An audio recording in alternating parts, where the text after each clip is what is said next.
gonna call? Ghost Heather.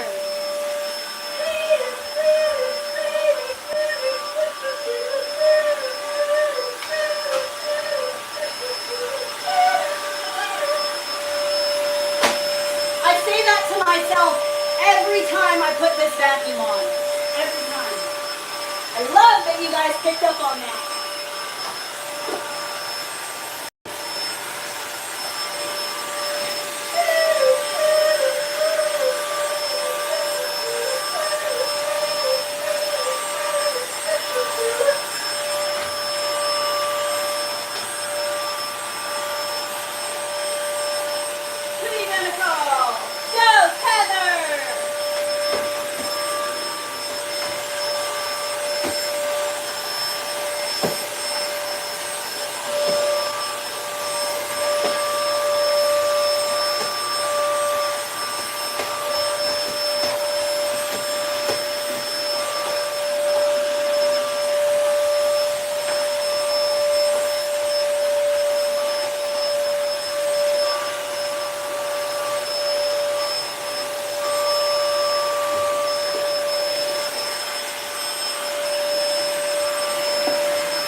Mud. Thank God it's mud.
this vacuum. Anytime there's a clog, you just throw a couple coins on the ground, suck them up, clog is gone.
Damn, this bitch is full.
Oh yeah, baby.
pushing so hard now. It's like sticking to the floor. Awesome.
Ghost Heather.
Everywhere sweat touches me, I'm itchy.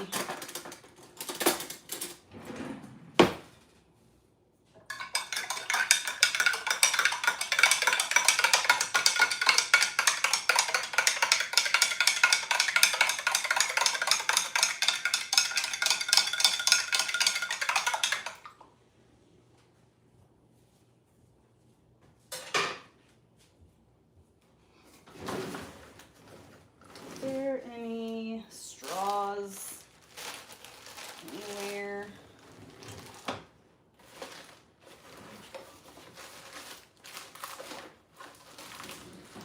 I'm not going to dig around in drawers.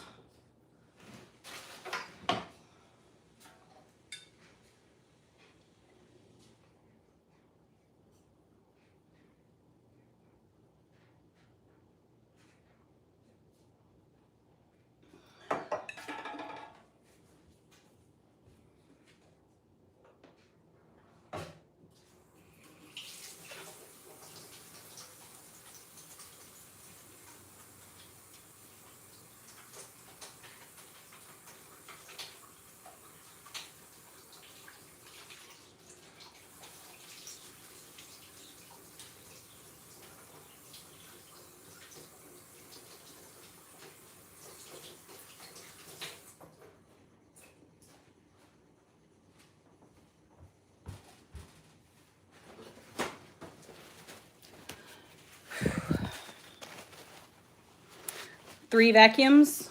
Oh, one of those is mine, and those are the people who own the houses. I bring this one to my cleaning jobs. It's a professional vacuum.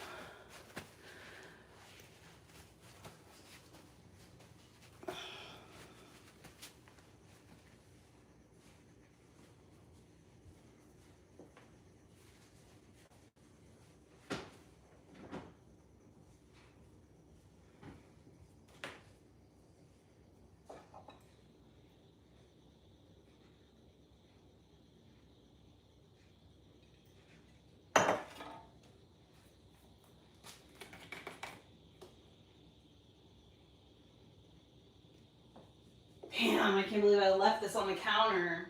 Bummer, dude. It's a whole thing.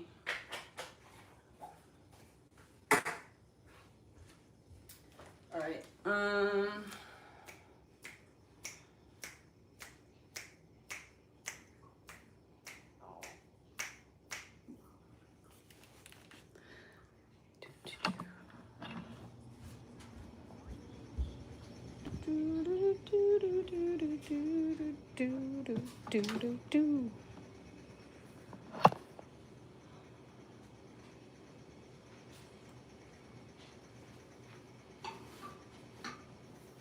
A little bit more flame in that. All right, I got that all vacuumed.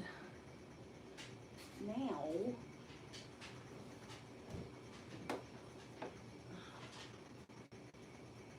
oh my god. Oh my god. They're so these fucking mice.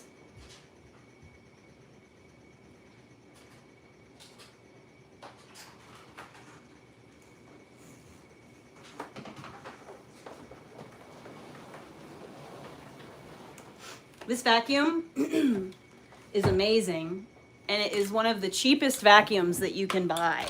Like, it's not expensive. It's under $200. It works. It's way better than a Dyson. You don't have to be careful with it. You can suck anything up. So funny how that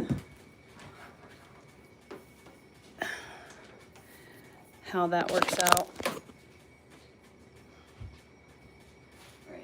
To stop itching that one spot because I'm going to make myself bleed if I'm not careful. Oh, shit. Look at that fire. She roasting.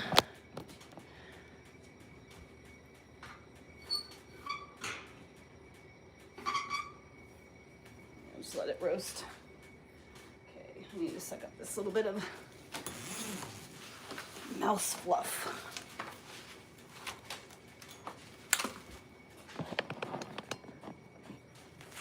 Dude, stop sticking to me. There's one spot that's Velcro on this whole thing. The rest of it won't work anymore. And it sticks right to my fucking ass. Velcro won't hold for nothing, except for when I don't want it to.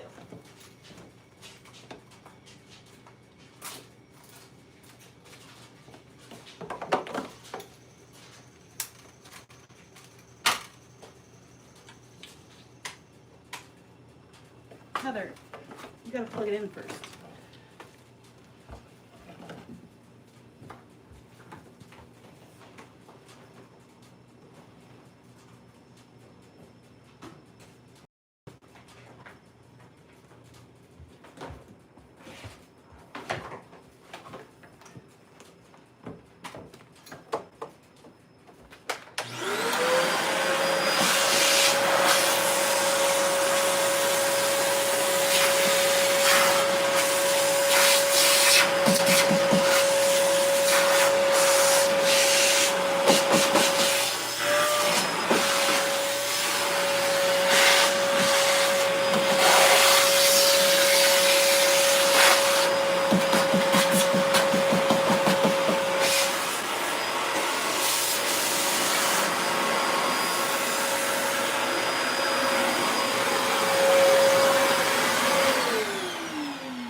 Peppermint Mount Airy. Thank you.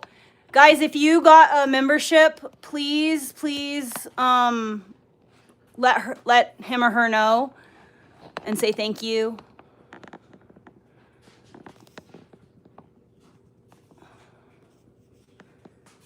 Guys, oh my gosh, that was so nice.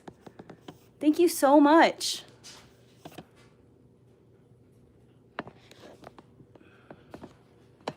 Now the ghost trap's right here on the floor. I'm about to pick her up again. Her name is Trix.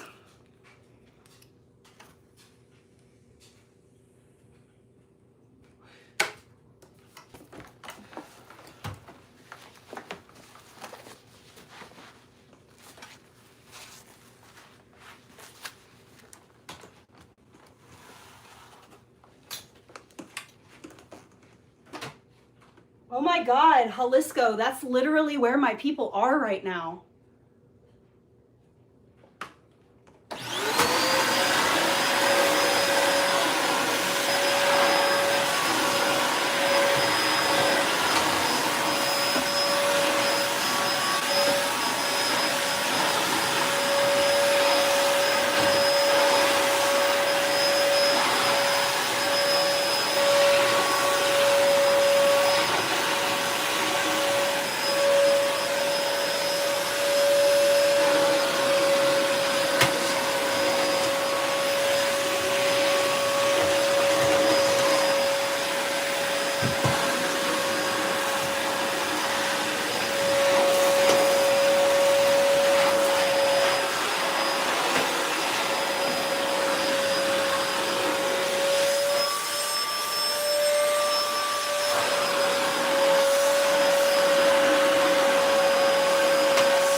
Did anyone else notice that the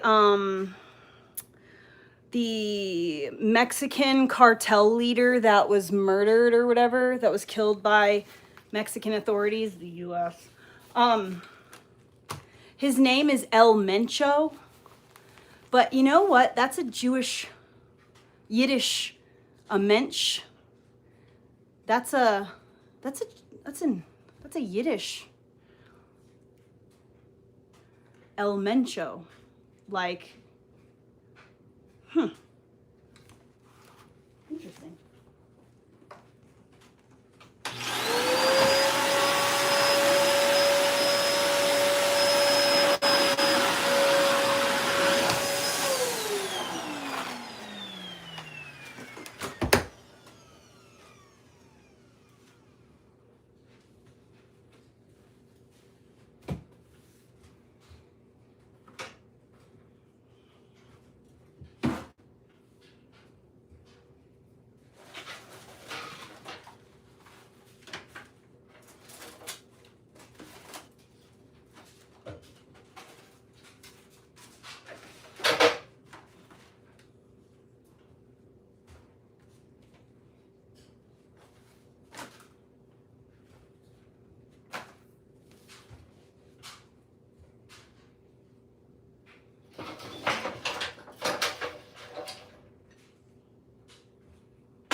Like a mensch. Yeah, it is. It's a Yiddish for like I don't know, I have to look it up. I can't remember the exact what it is, but it's M-E-N-C-H, I think.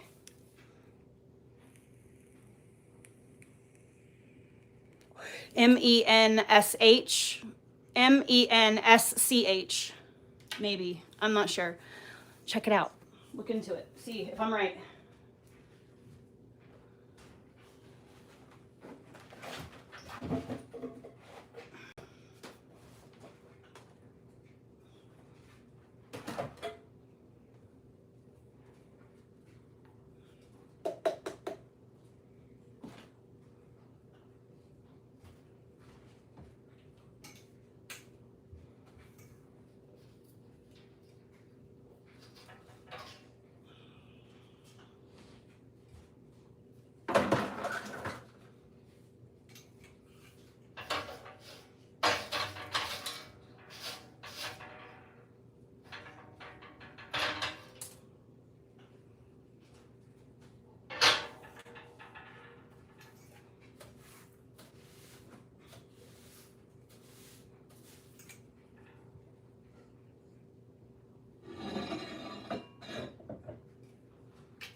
Dude, I'm scared. My people are in Jalisco right now. The people who own this house. Be right back. I'm going to message her real quick.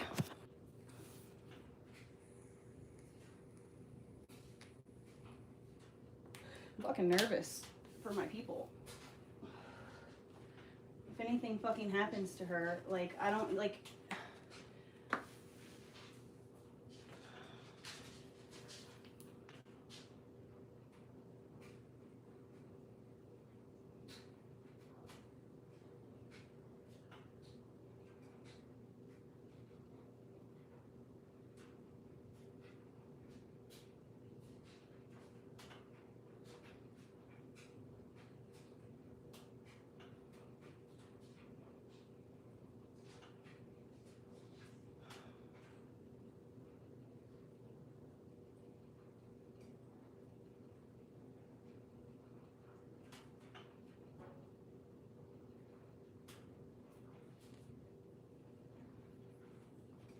I'm nervous.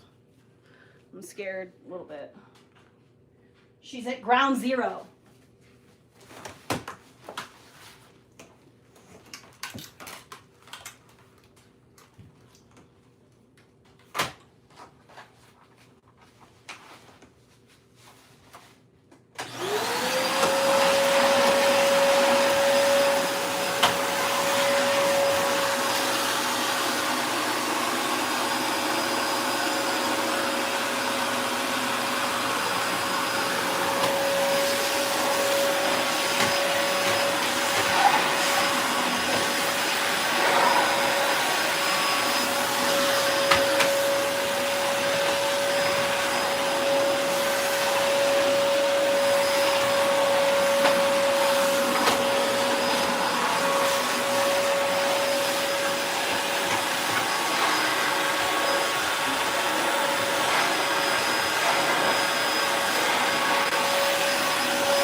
like rapid fire gunshots.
I'm freaking out about my people in Mexico right now.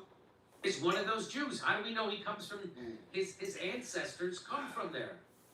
How do we know they don't come from Russia or Ukraine or anywhere else? So let's listen. In the entirety of the world, there are about 16 million Jews total, and 8 million of them live here. The rest live mostly in New York or South Florida, and a few other places. Okay. So this is a small population of people. And you know how tough it is for the Jews in South Florida and New York. You know how tough it is. Yeah. They don't feel safe. They don't feel safe in New York or South Florida. Oh, I caught something. Or Hollywood. They don't feel safe. I've heard this. They don't feel really. You don't feel. Of course they feel safe. Of course they do. Here we go. You know what makes them not feel safe? When Israel, in the name of Judaism, does a genocide in 4K right in front of everyone's eyes. Then that causes a lot of anti-Semitism because the people doing the genociding conflate Judaism with Zionism and Israel. And they don't have anything to do with each other. And they're hoping, they have something to do with each other, but they're hoping that there will be more anti-Semitism as a result of their evil, because the Jews will want nothing to do with it. They want to force them to all be on their side. And what better way than to put their backs up against a wall where you do so much evil, people just start blaming everyone looks like you, so we Right. throw in together. So it makes their theory is to make all the Jews of the world unite together because the world is against them because they've done a genocide in front of everyone's face, and now people are against them because they've conflated Judaism and Jews everywhere with Israel. That used to be called anti-Semitic to do that. If you conflated Jews everywhere with Israel, that used to be considered anti-Semitic. But now the Zionists in Israel are doing it themselves to conflate that. Okay, so let's get back to this. Here we go. In the entirety of the world, there are about 16 million Jews total, and 8 million of them live here. The rest live mostly in New York or South Florida, and a few other places. Okay. So this is a small population of people. They have connection to this land, historically, biblically. Do they? Yes, they do. If BB's family, we know they lived in Eastern Europe. There's no evidence they ever lived here. He's not religious. But In what sense? ancestrally, Do you know his family tree? No, we don't. Do you? He doesn't. So no one does. That's the point. So So how there do is you know that? So how can be? Do you have his family tree? Nobody has his family tree. No one. He doesn't have it. I don't have it. You don't have it. There's no Benjamin Netanyahu family tree because his last name is Milkowski. All we can say for sure is he didn't come from that region of Well, the world. all we know is for sure is that he's not from the region in Israel. And if there has been a practice of Judaism and a connection to the language, the Bible, the land, His ancestors didn't. He doesn't practice Judaism in any rigorous way. His ancestors didn't live here. They didn't speak the language. There's no evidence they ever lived here. So on what basis does he have a right to be here? So there's Mike Huckabee, the United States ambassador to Israel, again, not representing the United States, representing the Zionist Israel, saying that, well, he's considered a Jew from this region because Hey, he practices Bona! the religion, he speaks the language. First of all, no, he doesn't practice the religion, and B, they didn't speak the language. Ow! His my grandparents cuticle. didn't speak the language. His parents didn't speak the language. Okay. So let's get back to this. Here we go. it's the language. Fucking He ripped is fought off for part of land. my His family is cuticle. fought for land. Dodging. No, You're you're not. dodging his question, which is where's this right come from? And the reason it's meaningful No, he's asking, where is the right of Jews to have land in Israel? Where does it come from? And how do you know who the Jews are that was promised to? Who has this right to that land? TSP. because there are a lot of people in the territory that Israel controls today, particularly the West Bank, who, through genetic testing, we can know their families have been here for thousands of years. We don't know whether they practice Judaism, whether they're Samaritans, pre-Islam. We don't know that. A lot of them we know have been Christians for 2,000 years. They have less of a right to the land than someone whose ancestors, the only thing we know about them is they lived in Latvia or Poland. They're Eastern Why would they European. put this in a glass bottle? They're Jewish. Just Why would denatured they- alcohol. Oh, wait, Isn't that fucking amazing? hurts. So the people who actually have a DNA that connects them to that land, they happen to be Christian or Muslim or something else, they'd have less of a right to it than someone like Benjamin Netanyahu, who has no connection to that land, who comes from Eastern Europe. His family comes from Eastern Europe, he comes from Eastern Europe. Semitic is a language grouping, which means they have even less right to it because those were Yiddish speakers, and they say they brought back a dead language, which is such a lie. Everybody spoke Aramaic. They made like some reconstructed Hebrew to apartheid everybody. Yes. And that's why they did that. That's right. That's right. So let's get back to this. They're Jewish. By what definition? They're Jewish by their. But how do you know they're Jewish by their faith? They're Jewish by connection to the language. Jewish by connection to the Torah. All of this in But the how do you know that BB, specifically BB's glass ancestors are machine. How do we know that? I'm not sure if I understand your question. How do we know if the Prime Minister of Israel's ancestors ever lived? Maybe I could ask you, how do we know they didn't? I mean, Well, it's on the basis of the claim that they did that all kinds of things happen. People are displaced. There's a money flow. I mean, it's a big question. A lot hangs on that. It's not some theoretical thing like, oh, you know. So how do you know they did it? Well, It's the one thing we know. it's the one thing we know is that they did it. That they came from not the Middle East. That's the one thing we know.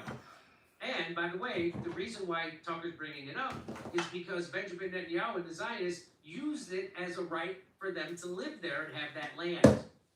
So now it's up, the burden's on you to prove that he's from there. The Because people you, you pushed out already live there, so I know they're from there. what's that? The people they pushed out were already there, so I know they're from there. Yeah, yes. Lukowski. My grandparents do this, do that. It's like, no, we have a right to be here Gonna because my use ancestors that. okay, how do we know they were here? I'm totally. for On no human wax, process, what you're vinyl, trying to and do that. ceramic. He Perfect. probably is. He's a real dipshit. Yeah, well, look, this is your country, everybody. And they've been saying this shit since the 80s, okay? The propaganda of America and Israel, and Christian, Judeo-Christian, people still say that. That is not a thing. It's never been a thing. And why isn't it Christian to Judeo? Why is it It's a Judeo-Christian? nonsense term. Semitism, by the way, Semitic is a language grouping. It's not genetic, so they have even less right based on that. Arabs are Semites. Indigenous Israel prime ministers and their real origins. So, Benjamin Netanyahu, he's from Poland. Oh, who could see that coming? Yair Lapid, he's from Hungary. Armstrong? Naftali Bennett, he's from, I can't tell. Polish. Same He's flag. Polish. Yeah. Ehud Olmert, he's Russian. Ariel Sharon, Polish. Ehud Barak, Lithuanian. Shimon Peres from Belarus. Yitzhak Rabin from Ukraine. Yitzhak Samir, Belarus. Golda Meir, Ukraine. Yigal Alyan, Belarus. And David Ben-Gurion, Polish. None of them are from there. Isn't that There's some interesting? good Polish jokes now, but they're all anti-Semitic. Watch all those Netflix and Amazon films where the bad guy is the Eastern Mafia. They aren't fighting with Liam Neeson. They all ended up here.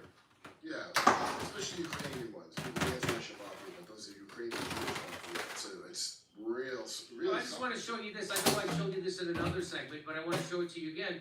So there's a group of Jews called the Torah Jews, right? So, which is different from the Talmud, right? The Torah is a light. It's a guide. The Talmud is like a black hole. It's a book. It's like Ghostbusters. Don't look in the box. Okay. Well, that's very subjective. So Torah Jews say the phenomenon of political leaders erroneously citing biblical passages to support Israel, a political entity, is both bewildering and revealing to us American Jews. It highlights how Zionist ideology has tragically seeped into mainstream perception while simultaneously demonstrating how far such rhetoric is from authentic Judaism. Israel is a 20th century political entity, meaning it's a 20th century political construct. It doesn't come, the state of Israel is not what's in the Bible. That is not the Israel they're talking about in the Bible. The Israel of today is a 20th century political construct, invention. Invented by who? Invented by Zionists and the occupying force of Britain when they were occupying Palestine illegally, and they illegally ceded that Palestine to the Zionists, and they call it Israel. And there's a reason why they're called Israelis and not Israelites. Why is that, Kurt? Israelites were wandering, and they're saying Israeli meaning like to give the impression they're from there, which Yeah. they're not. But they're not. If there were Jews from there, they were brutal to them. So, Israel is a 20th century political entity, not a religious fulfillment of Torah promises. Zionism, a movement rooted in 19th century European nationalism, is completely inconsistent with Torah teachings and does not represent the people of Israel described in the Torah. Judaism does not equate contemporary political developments with divine prophecy. So the God was not speaking about the Likud party. God was not That's right. speaking about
Mint.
Gotcha, spider.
said it 3 times that God gave this land to this people.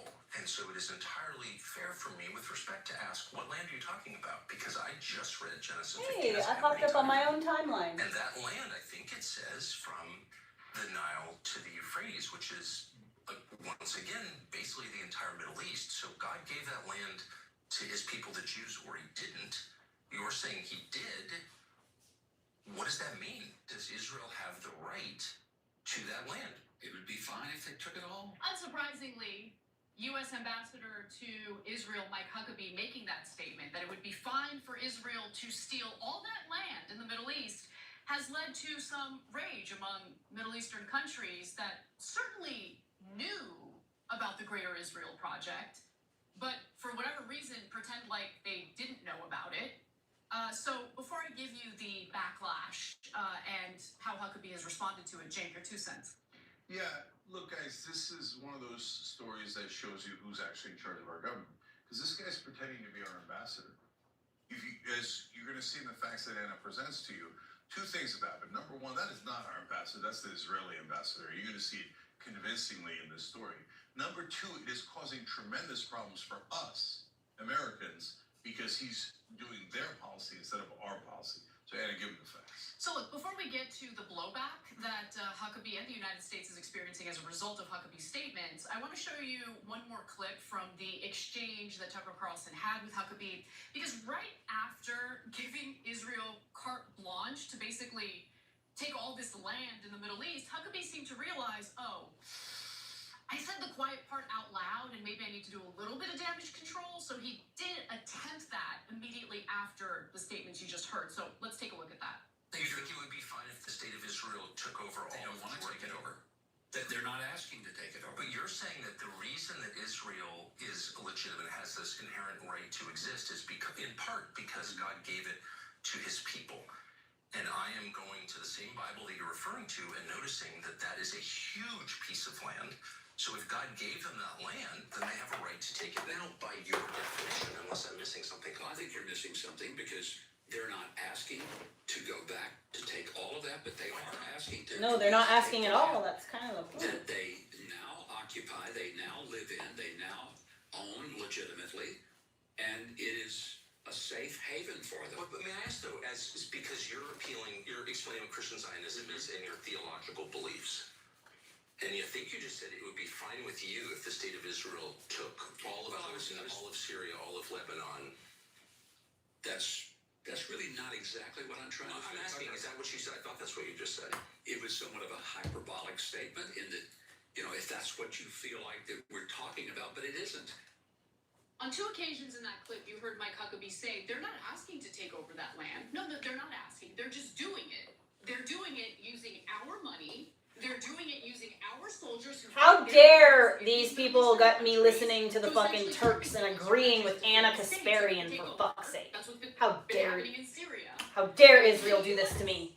Has been arming Al-Qaeda terrorists in A Syria. moisture meter. So Israel can have its way with that country after the toppling of Bashar al-Assad's regime, of course. And they want to do the same thing with Iran, with our money, with our soldiers. You guys get the point.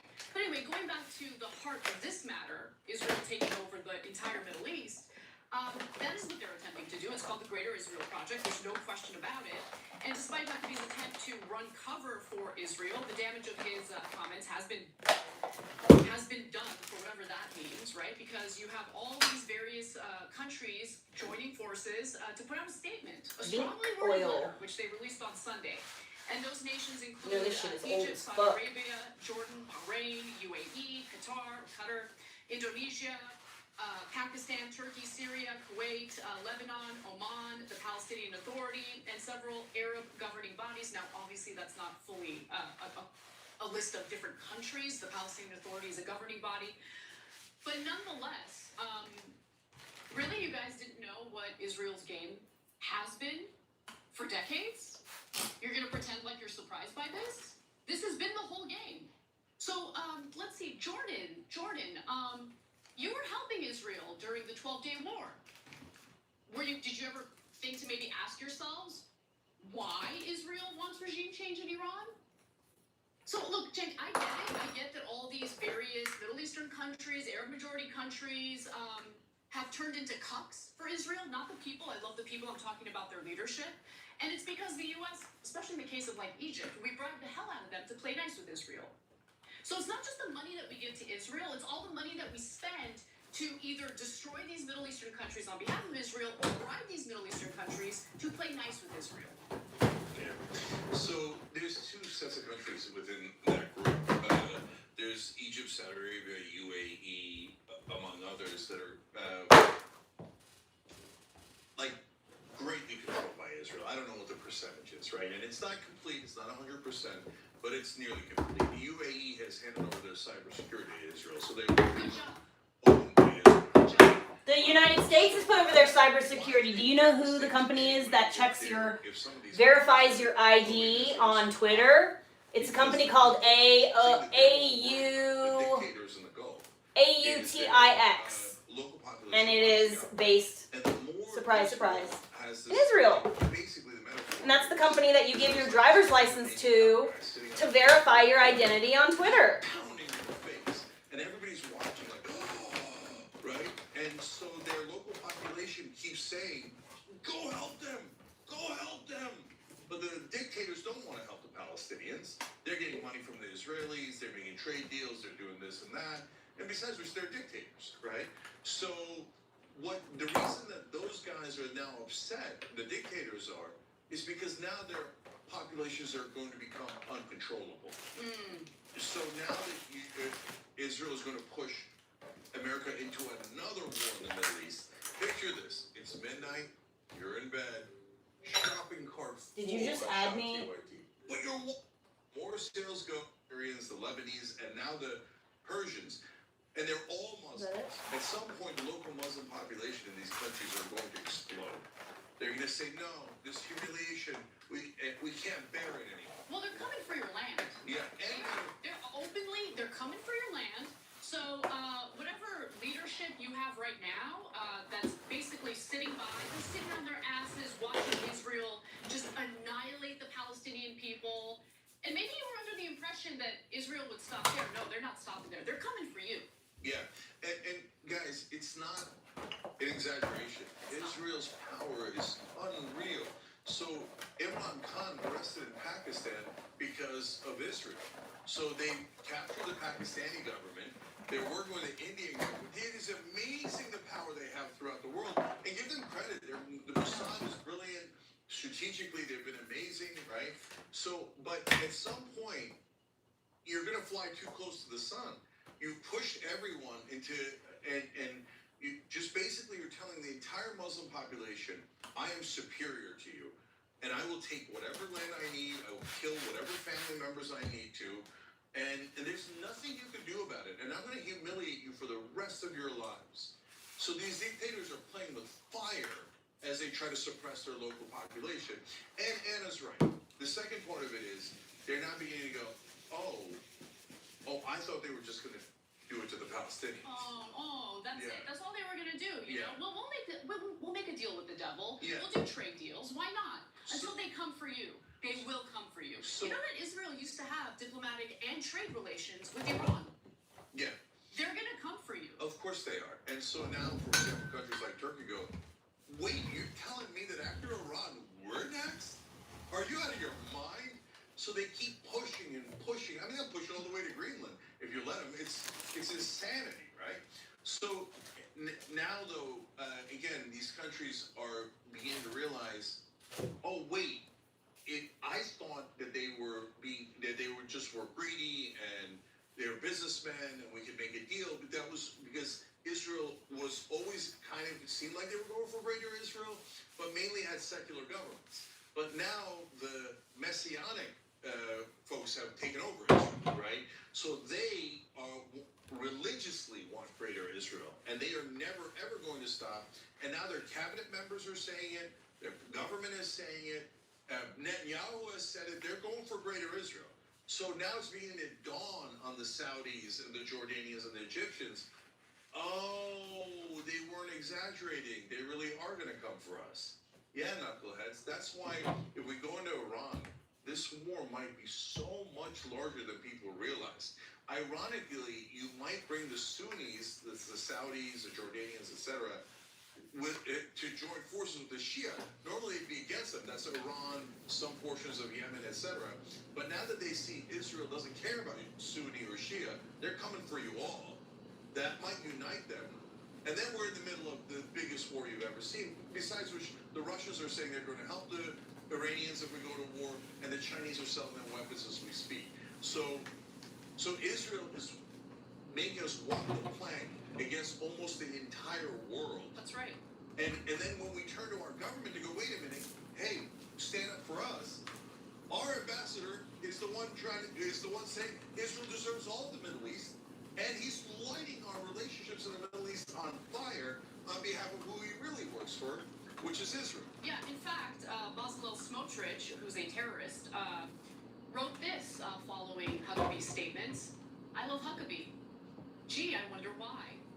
But just quickly going back to the statement that was put out by all of those countries. Wasn't that a movie, I Heart Huckabee? I want to give you a few excerpts of what they had to say. I mean, very strongly worded here. They called Huckabee's remarks dangerous and inflammatory and said they constitute a flagrant violation of the principles of international law. I can't wait to take a shower. I digress. Let's keep going. And the Charter of the United Nations, which Israel does not respect and would like to dismantle, and pose a grave threat to the security and stability of the region. On top of that joint statement, Saudi Arabia's foreign ministry described Huckabee's comments as extremist rhetoric and unacceptable, and called for the State Department to clarify its position on them. Well, Saudi Arabia has been enabling Israel, even before the general public knew about it. They were doing so behind the scenes. Now it's out in the open, so Saudi Arabia enabling Israel comes with consequences, so congratulations, Saudi Arabia. You guys are doing great. And Egypt's foreign ministry called his comments a blatant violation of international law, adding that Israel has no sovereignty over the occupied Palestinian territory or other Arab lands. I would appreciate if Egypt stop taking our money in order to essentially take the bribe to play nice with Israel and maybe defend your country. And the League of Arab States also said statements of this nature, extremist and lacking any sound basis, serve only to inflame sentiments and stir religious and national emotions. So that's what they have to say about it. Again, I fail to see how they're shocked or surprised by what Israel's real intentions are here. And now the U.S. is trying to do a tiny bit of damage control. A spokesperson for the U.S. Embassy said on Sunday that Huckabee's comments were taken out of context. I don't think that's really damage control. That's just insulting our intelligence. I watched the full conversation. They try to insult our intelligence all the time by telling us we're not seeing what we know we're seeing. So what's new? Is has like a cult-like belief in his religion and is willing to do anything and everything for Israel, even if it means harming the United States in the meantime. And Huckabee himself wrote on X after that clip went viral, Tucker and I had a very twisty and frankly confusing discussion about the meaning of Zionism. He started out the discussion on Zionism by saying he wanted to ask me in my capacity as a former Baptist minister about the theology of Christian Zionism, which is a disgrace, by the way. But he kept dragging into discussions about other topics, literally Flying other countries, insects. things that have nothing to do with ideology. You are the U.S. ambassador to Israel. Like, first of all, I don't care about your religion. I don't care about your religion at all. Your religion should not have any governing power at all, period. But on top of that, yeah, your opinions on what should happen in the Middle East as U.S. ambassador to Israel are incredibly important here. So, like, playing dumb about this, like, oh, I thought we were going to have a theological debate. No one gives a damn about your theological debate. It matters that your theology essentially sucks the life out of our country to build the empire of a foreign country. But other than that, why the hell is Christian Zionism the law of the land in the United States? Yeah. So here are my last set of comments. So earlier in the show we talked about who's a bigger threat to the Middle East, Iran or Israel. That's not close. Obviously, Israel, they've attacked 7 of their neighbors. Iran has attacked none of their neighbors. Now you can say, hey, well, through Hamas and Hezbollah, maybe you can say that they attacked Israel in some way. Okay, 1 to 7, still not close. And who's occupying more land? Not close. Iran's not occupying any land outside of their own. Israel is occupying land in 3-4 different countries. Then who's the bigger terrorist? Again, not close. If you say, well, Hamas funded by Iran partially, so October 7th counts, no problem. All of the terrorism of Hamas counts, okay, no problem. Israel has still killed 70 times the number of civilians at a bare minimum as Hamas, and has a worse civilian kill ratio. So that means empirically they are the bigger terrorists. The people that are telling you that the Iranians are the bigger terrorists are lying to you on purpose to get you to go and say yes to this war. If you knew that Israel was 70 times the terrorist that Iran is, you might think, wait, are we invading the wrong country? Now, finally, who is a bigger danger to international law and the world working together? That's not remotely close. Obviously, Israel. They're saying that we shouldn't follow international law. They absolutely refuse to follow international law. They haven't signed on to any of the international law agreements Iran has. Iran actually says we will keep our nuclear program within the bounds of international law. Israel secretly built a nuke outside of international law by stealing our nuclear secrets.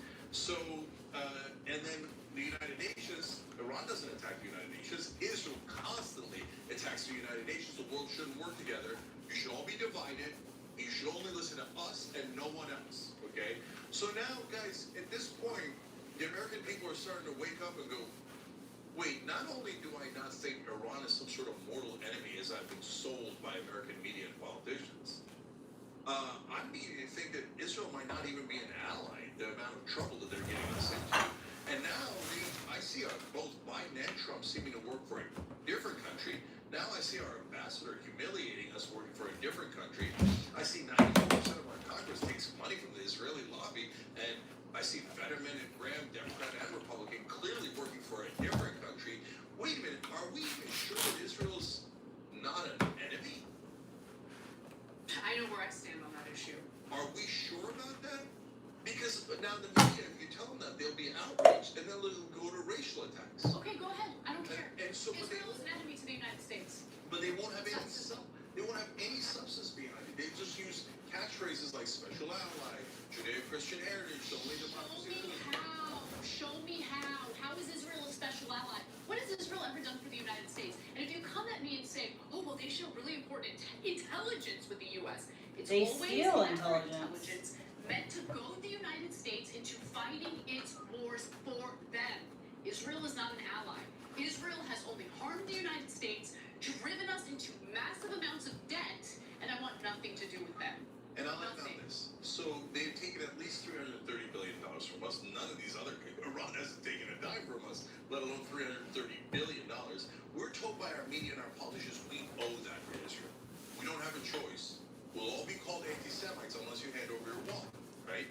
And then on top of that, we did $8 trillion for the global war on terror, which was just a global war on Israel's enemies. You can check the list.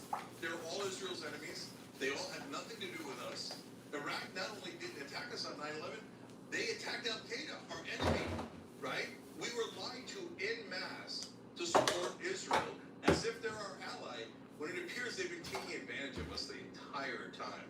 And when the American people find out, like the Arab populations, the Muslim populations across the world we were talking about earlier in the story, now we're going to get restless, and we're going to wonder if our leaders are actually representing us, and we live in a democracy, or if they're representing a different country, and we've been compromised. Well, get on my level, because it's the latter, and it's about time that the American people realize that and take our country back. Because we don't live in a sovereign country. We live in a country that is currently being controlled by a malicious, genocidal, foreign regime. And that regime is Israel. Every time you ring the bell below, an angel gets his wings. Totally not true. But it does keep you updated on our live shows. Convicted Israeli spy Jonathan Pollard. I'm surprised this guy is free. I can't believe the United States freed him. He's brazen enough now to talk about Tucker Carlson and say that Tucker Carlson is a traitor to the United States. Now, for those who don't know, Jonathan Pollard spent 30 years in federal prison for giving top military secrets to Israel, who then gave that information off to the Soviets. So this is absolutely wild. Take a listen to this and let's talk about it. Tucker Carlson can go ahead and lie all he wants. And the man, believe me, is as dangerous as Father Coughlin and Charles Lindbergh during the 1930s and 40s. This man is an anti-Semite, and what he's trying to do is snare the American Jewish community collectively with the crime of one person being. Now, if Tucker Carlson believes in collective punishment, then maybe we should be open about that. Okay? But here's a guy who doesn't have any of the facts himself, relies on individuals who have no credibility at all, and then takes money from Qatar, has a home in Qatar, and is doing the bidding of Muslim Europe. Now, if he wants to deny that, then he's giving up his job. And let's see if he's taking anybody. My sources say. I just have to stop here because it's too funny. Again, I want to make it very clear. This guy is talking to Americans when he really should be 6 feet underground. And I don't think I've ever said or incited anything like that towards anybody. This guy is a traitor, like a full-on traitor, spent 30 years, and he gave top U.S. military secrets, which ended up in the hands of the Soviet Union. This guy doesn't deserve to be in any other country. You decide what is the standard conviction for being totally being a traitor to your country. That's exactly what this guy is. Keep in mind, in 2021, so just 5 years ago, the Jerusalem Post starts making headlines that he started telling Jewish people around the world that they should be a good Jewish person and spy for Israel. It doesn't matter which country they live in. This guy said that it's important, and this is coming from, again, convicted Israeli spy Jonathan Bullard, not coming from my words. He said it's important for Jewish people to have dual loyalty, so that way Jews around the world can spy for the state of Israel. All right? Now, if you want to talk about anti-Semitism, that sounds, the whole dual loyalty thing, well, there you go. This is the guy that's saying it. Now, again, these are coming from his words, not mine. I'm going to go ahead and show my disclaimer here. I really don't want this video to get taken down. So, this guy now is talking about things. I know, Kim, you said, here we are, you said his sources, and I was laughing at that too. This guy's talking about his sources as if he has any. I know, Kim, you guy that's saying it. Now, again, he's coming from his words, not mine. I'm going to go ahead and show my disclaimer. This video examines public reporting, documents, and allegations as reported by established outlets and primary sources. No claims are presented as fact beyond what is documented. This content is not intended to promote hate, misinformation, or harassment. Independent verification is encouraged. Here, I really don't want this video to get taken down. So this guy now is talking about things. I know, Kim, you said, here we are, you said his sources, and I was laughing at that too. This guy's talking about his sources as if he has anybody credible. My sources state that Tucker Carlson is accepting money from Qatar. Who the hell is your sources?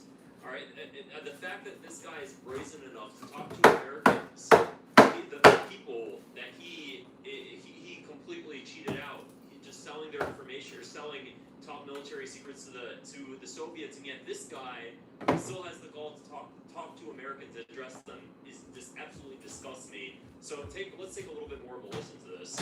Makes it an agent. Is Tucker Carlson registered as an agent of the Qatar government? Not that I'm aware. So Tucker The Qatarmi. taking the word sentence and appropriately punished. When it comes to slander and libel, and people ask me why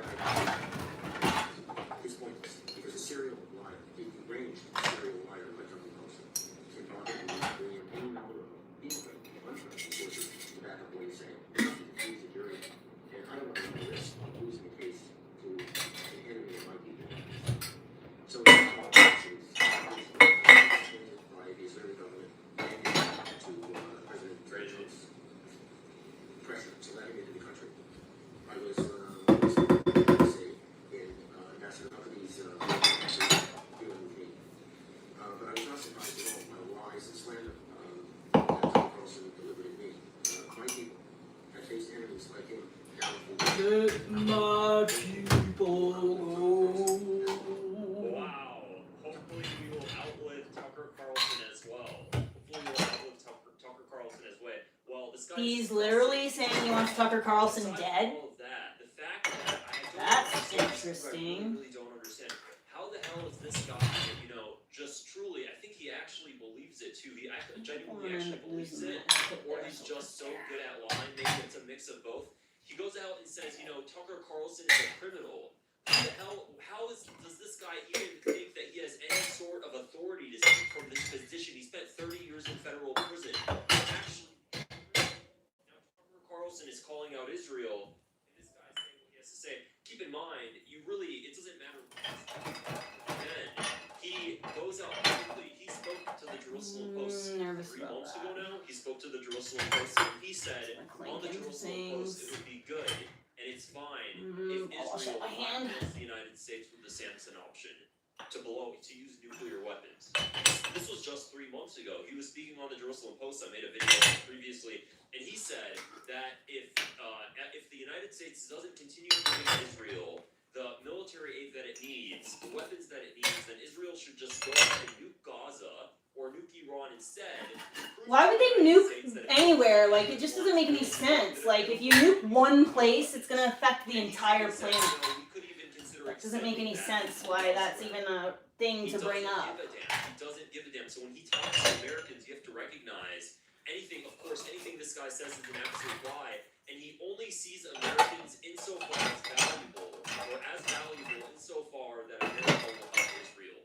So anything he says directed towards Americans is basically his way of working as a propagandist and spokesperson for his true allegiance, which is the state of Israel. And he still has the gall to talk about Tucker Carlson. It's really disgusting. Now, what's more disgusting than this guy is somebody that would actually stand up for this guy. And who would that be? Well, it's Mike Huckabee. I think that, Mike, I truly, nobody is as risky in a position of power. Nobody is as big a threat to national security right now, I believe, than Mike Huckabee in his position as U.S. ambassador to Israel. Nobody. Because Mike Huckabee now, again, Mike Huckabee, the U.S. ambassador to Israel, who said it would recently be fine if Israel took over the entire Middle East. Now, people have been pulling up, somebody pulled up a video of Mike Huckabee years back, talking about how traitors should be dealt with. Of course not Jonathan Pollard. So take a listen to this clip because it just goes to show how much Mike Huckabee is a piece of trash. So take a listen. In our government, leak that information is guilty of treason. Like a toy gun. Less than execution is too kind a penalty. Whoever So this is calling for execution over WikiLeaks documents in 2010. Wow. in our government leak that information is guilty of treason. And I think anything less than execution is too kind a penalty. I agree, Mike Huckabee. I agree. I think anything less than execution is too kind of penalty. So when it comes to Americans, Mike Huckabee has no problem with calling for Americans to be executed in federal courts. But if they're Jewish people whose loyalty lies to Israel, they're Israelis, then Mike Huckabee has a problem with that. See, I don't know, isn't that man. interesting? Isn't that interesting? I thought Mike Huckabee was Oh, an plastic American. on the bottom. I thought he cared about America. So why then was he actually pushing? What's funny is that this is just coming to my mind now. This was taken in 2010, this recording. Back in 2010 as well, Mike Huckabee actively during this time, during 2010 and 2011, Mike Huckabee was lobbying and pressuring the Obama administration to release Jonathan Pollard, thinking that Jonathan Pollard served enough time, it's time to let him go. So while Mike Huckabee was actively lobbying, pressuring, pushing for the release of Jonathan Pollard, during that exact time, he's talking about how traitors to the U.S. government should be executed. But then when it comes to anything related to Israel, well, that's okay. It's just Israel. Israel, he served his time. He learned his lesson. He got a slap on the wrist, and that's a slap on the wrist. And it's fine. It doesn't matter because ultimately it's our ally Israel. God told us we have to protect them. God told us we have to protect a project in the Middle East that started in 1948. That's the Mike Huckabee way. So here's another video I'm going to go ahead and play, and this is coming from Jonathan Pollard again, where he says he's actually not a traitor because he spied for an ally, so that's actually not treason and it's completely fine. Well, where I come from in Texas, we call that a howler of a lie. First of all, it's such a patriot. He doesn't know what the definition of treason is according to the Constitution. And maybe if he's going to listen to this podcast, he'll understand. A traitor is defined as an individual who spies for an enemy in time of war. The fact of the matter is, my indictment, which is never read, he says point blank that I spied for a major non-naval ally, France or Israel, without intent to harm the United States.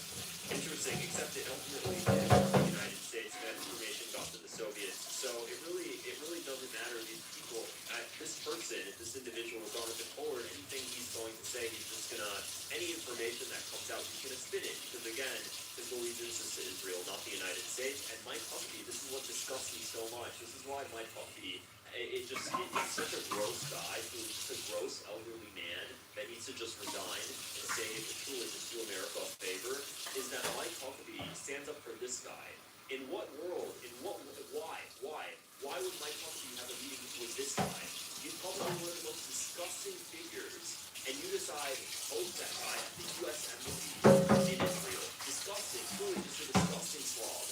And, you know, unfit for his position, and he should be allowing him to embassy now. He shouldn't have anywhere near a U.S. government building, but that's okay because it's in his Are we out of hot water? Oh no. I'm just gonna allow it. So that's it for this video, guys. If you found it interesting, I'd appreciate it if you hit the subscribe button below and give it a thumbs up as well. Also, I recently started my membership, so if you hit the join button below, you should see a join button with a star. You can join as a member. It's like $5 a month, and I get to do that. You get to see member-only videos. Anything where you can kind of type in if you have any other video recommendations. Ah, there's some hot water. Thank God. Ladies and gentlemen, it is Professor Mendoza, and the date is February 22nd, 2026, the time 4 p.m. And I have a real rip loader Too hot. today. I'll be talking about what I refer to as the binary Roland complex, and more specifically the role that Wexler/Epstein and others related, just use the Wexler-Epstein brand, like L brand, as a shorthand for a larger system of control. And what I mean by golem harkens back to, well, going back centuries really, 4 or 5 centuries perhaps, into Judaic folklore. This is when Jewish society was less secular and more contained within Judaism. And the author emerged 400 years after the Renaissance, I guess, of the Jewish Enlightenment. His name is Gustav Meyrink, and he penned a novel, and this is his first one, and it's most successful. It's called The Golem, published in 1915. And the reason I am resurrecting the reference to the Golem is because Oh yeah, this giant thing. this is what I see is taking place once more, because apparently in history, a kingdom of history. I'm not even called Jewish. I think it's an aberrant strain that has run through the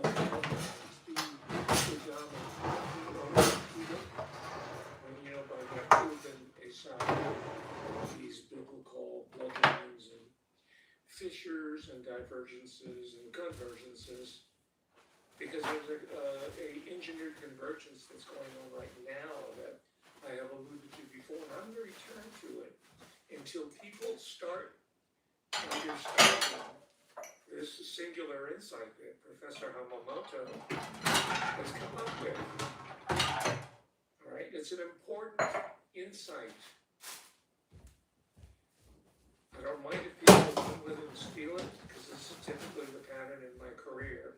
But I think it's so important because it has to do with the germline engineering, germline editing of the human species. And the convergence specifically is between, I guess, the line of David, King David, Judaic line, and those are Han people. And this is why you see Leisure Suit Larry scheming with Jeffrey Epstein, his buddy, on how to seduce him. At least a couple times already. And this is why you see marriages like between a Mark Zuckerberg and a Priscilla Chan, or a Tutu Chan, you know, the media in their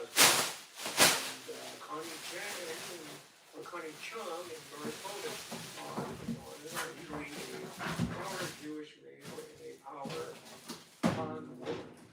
They don't include other East Asian groups like South Korean. South Koreans in particular are coveted by this particular group for this fusion, the germline fusion. And that's one level. The other level, as we talked about in previous presentations here, is that it is the Chinese people, the yellow people themselves, who are coming up with the data. Some of it's bogus. I'll have to add a caveat to that. Some of it's real, but some of it's bogus. Right? I talked about a couple weeks.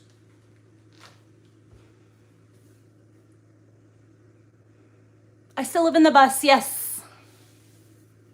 It's mouse droppings, actually. This house is in the middle of the fucking woods, and mice happen. It's not my house.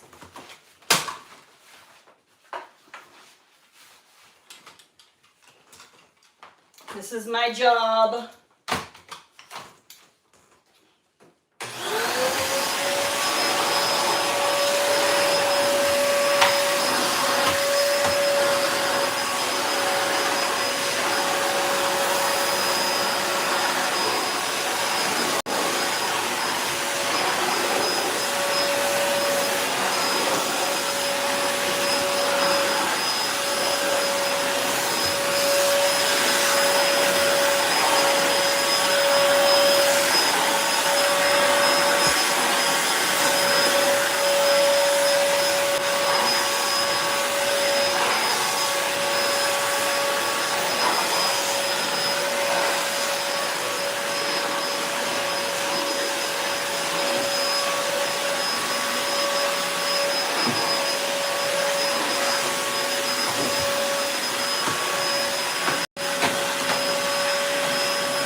Have you guys ever heard of the golem?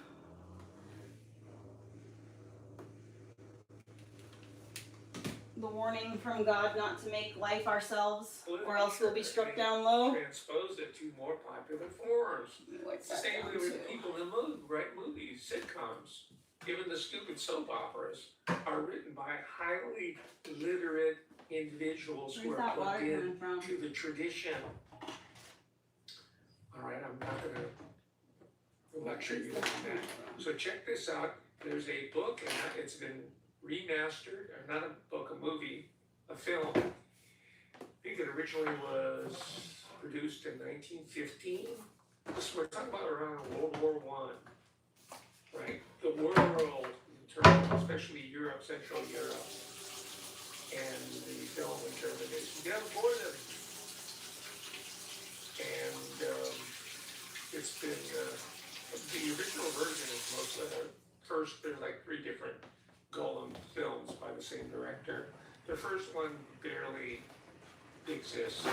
I think something like 3/4 of early cinema are gone. They're no more. They disappeared. They're volatile. The material is volatile, and people didn't really know how to preserve them. And maybe they weren't focused about preserving them to the future, so people like me could study them. But anyway, this one version. Okay, so that cabinet is done. It's called the Golem. I check it out because it has all these really important extras. Not yet. I gotta pull all those glass Soundtracks. jars away once that So we're talking about finishes. silent film, right? And it repeats this age-old, let's say, Hoo-wee! old story, folktale of the Golem. And I'm sorry for spoiling it for you, but the only way It's 1 o'clock. it's like, if you've seen Frankenstein, I need a mop. whatever version, This kitchen. I still think the James Whale version, 1931, I believe, starring Morris Carver, is the best. There's arguments. Seen the Antonio Banderas version of Frankenstein, but I promise you it will. It just came out in 2025. He also was in Zorro with Catherine Zeta-Jones. Coincidence? I don't know. I haven't seen that one either. But we are going to be talking about Zorro. And we're going to talk about Zorro. I'm sorry, I can't roll my lettuce very well today. We're going to be talking about the Zorro mythos in conjunction with Jeffrey Epstein's Zorro Ranch. See how these different strands are being pulled together by me? You could do it yourself. All you have to do is spend those of you working out, waking hours watching films, reading reviews, criticism, articles, books, and you'll get there. And you have to write or have some kind of outlet, such as my YouTube channel here, so that you can gather your ideas together and put them out into the community, which is you. And let me take this moment in time to thank you for joining me today. I really understand that time is precious, and and I am privileged to be before you here today to share some of my, what I think at least, are exciting, important insights into the quote-unquote Epstein phenomenon. I'm not just going to repeat a bunch of facts. I respect you too much for that. I know that you could read those documents yourself, and you've probably seen, I don't know, dozens, scores of hours of repetition on the Epstein files by now. I'm not going to bother you with that, so hang in there, because you're going to be coming or being exposed to original insights. Battery's charging like a good girl. I put it on the charger. What a good girl. What a good girl. From the bro shows, right, where every other word is dude or fucking this, fucking that. That show, those guys. I just, you know what? I just realized today. I know why I have this visceral rejection of these people from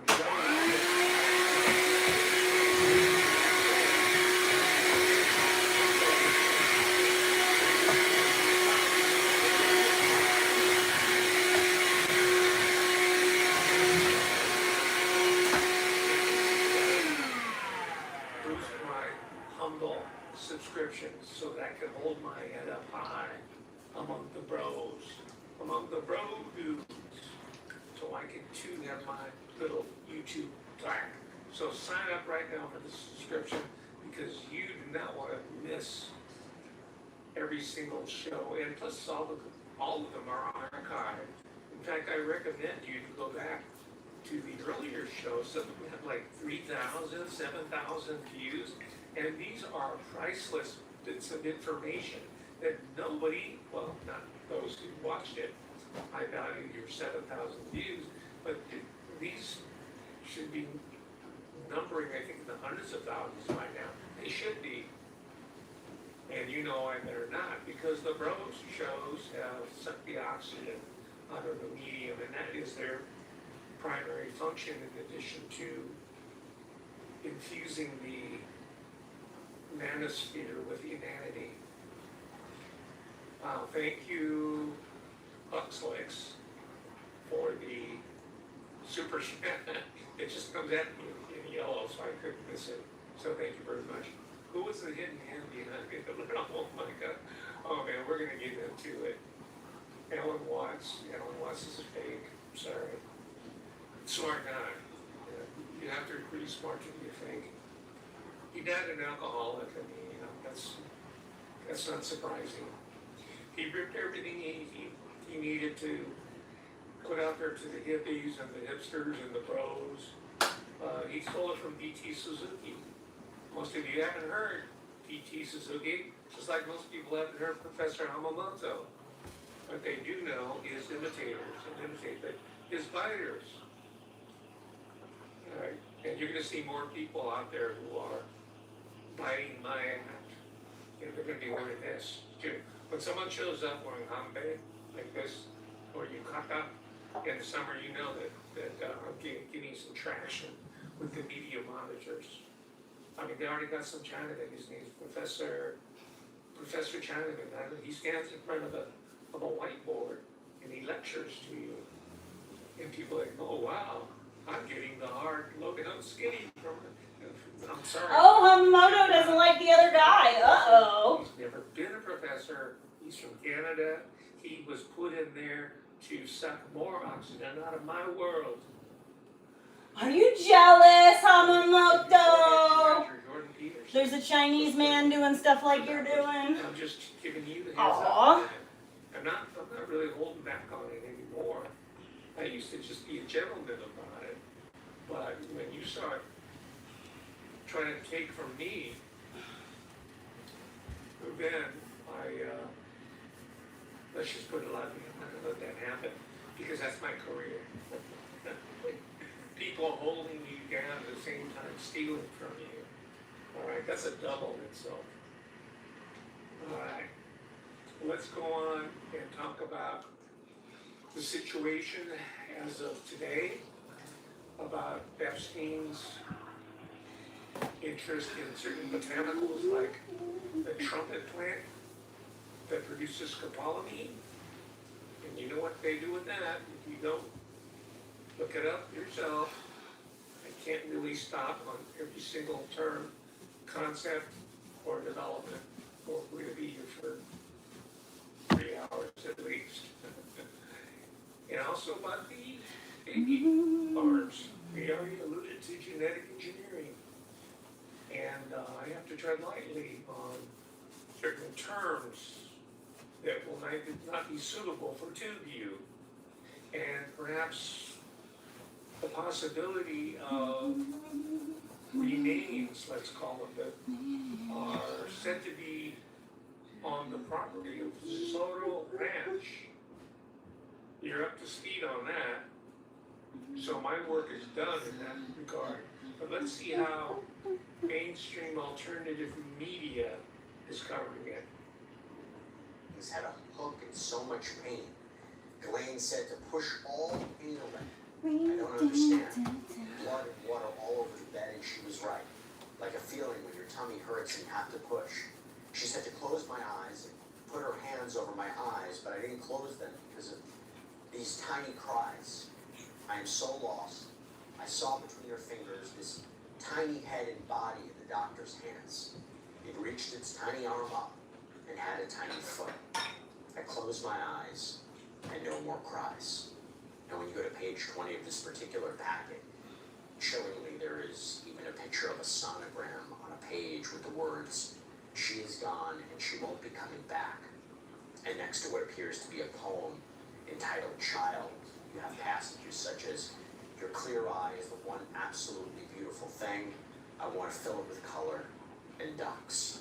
Now, we don't know for sure who this person is. We don't know if this claim is real. We don't know if this sonogram is the baby the person mentions. And also, we can't confirm whether any charges or investigations were launched because of this specific account or accounts. But it seems the allegation is clear, right? That she was impregnated, and as I'll get into, either by Jeffrey Epstein, or maybe she was a surrogate of some kind, but the baby was taken away. And what is interesting when we talk about credibility, at least to me, is the apparent specificity of detail and acknowledging certain personal details about Epstein. Like, for example, there's this passage. "After so many bonding moments with Jeffrey, Elaine, their baby inside me, with me in the middle, she wouldn't even look at me.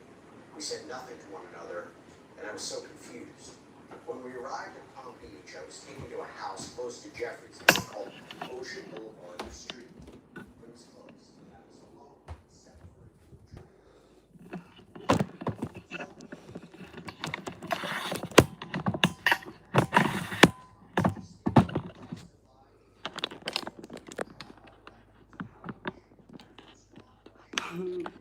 It didn't need that much. I didn't want to waste a whole bunch of water or a whole bunch of the product when I knew I was only going to need a small amount. So that's why I used the bowl, because I didn't want to waste a bunch.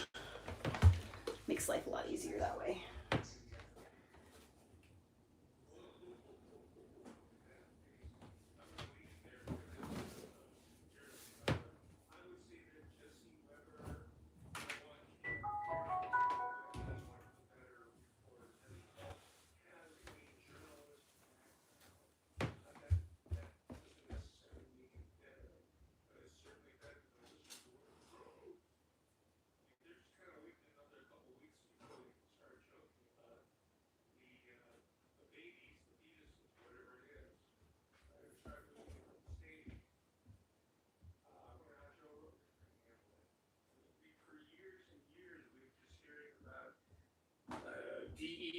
I wonder how Joe Rogan's going to handle it.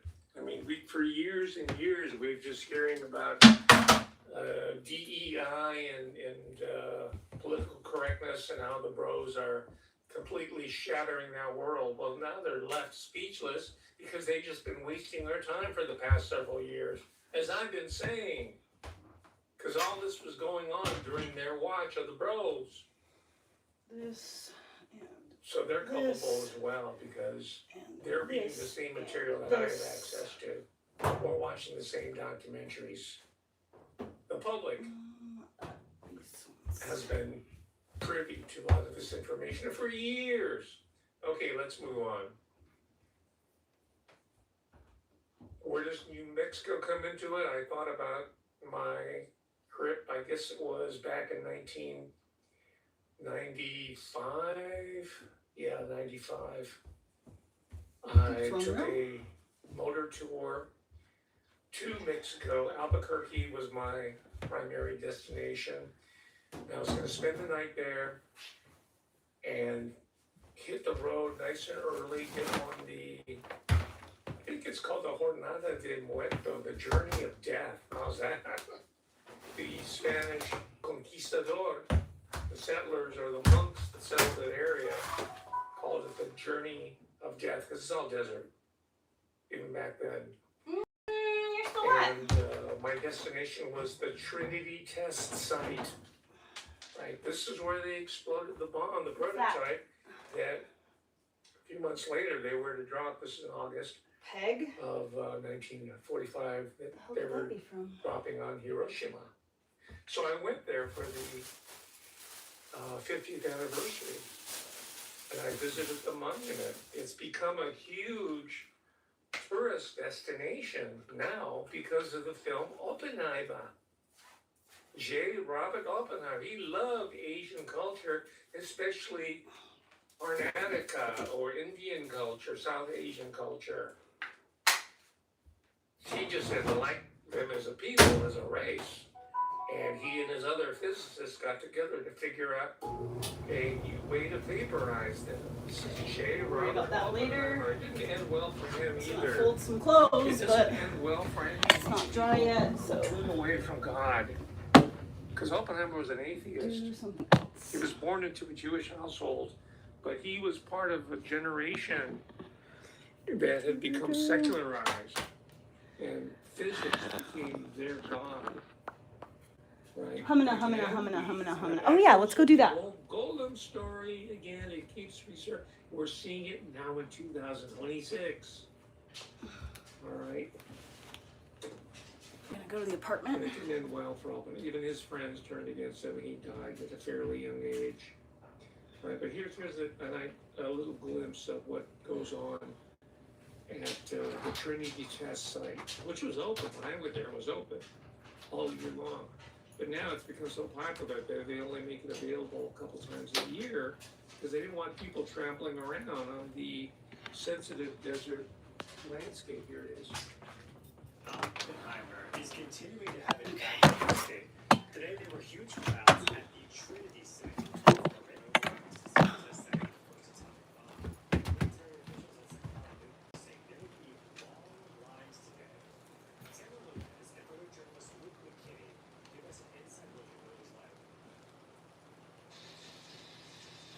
The buzz of anticipation was in the air early Saturday morning as people lined the road to one of the most exclusive national parks in the country. Birds arrived hours before the gates opened at 8 a.m.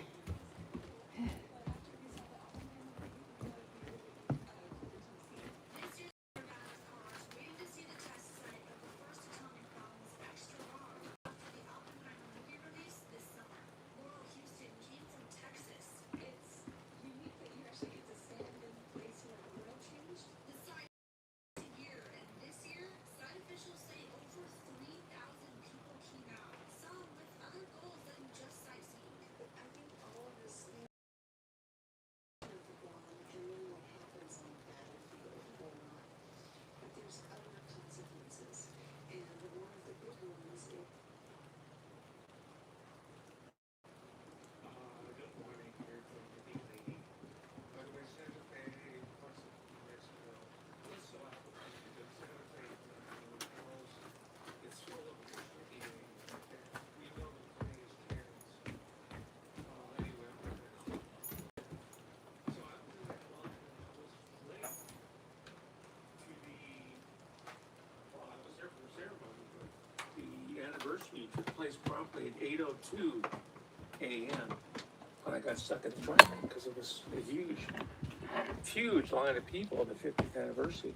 But by the time I got there, I saw that someone had thrown, it was either red paint or blood on that monument of the Trinity.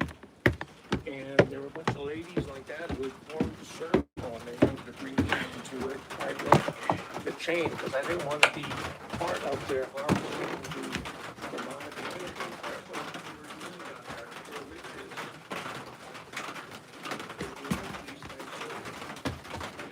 have these types of harvest these activities. So I just went off on my own and did my observation. Then within a couple of days, I flew off to Hiroshima, Japan, where the first bomb was dropped. And on invitation that I managed to finagle from the embassy of Japan. I was a Fulbright scholar the year before, so I had contacts. I was able to get a press pass in there to cover it, the 50th anniversary in Hiroshima. I went back to my hotel room, wrote an article, faxed it in to the LA Village View, and it made the cover story. It was a cover story. And it was published the year after I got fired from UCLA School of Film and Television. And those guys read this publication, I'm sure, because it has all movie reviews and arts and culture and schedules and whatnot. The LA Village View, I had a 4-color story on there. And then I took the train down to Nagasaki for the Nagasaki 50th anniversary. Right, so I went from Trinity, Hiroshima, Nagasaki, and I wrote a book about it. And none of the white shoe girls who work in American publishing in New York City wanted the manuscript. It still sits unpublished. It's okay, it's not perishable, it's still there. After I die, maybe someone will bring it to print. It's an incredible manuscript, right? My career is, I'm not comparing myself to him, but it's quite different from someone like an Aldous Huxley, who came from, as most of you know, from an illustrious family of intellectuals, who published his first novel, I think he was in his 20s. And we're going to talk about Huxley in a moment. Be patient. First of all, we're going to talk about his friend, D.H. Lawrence.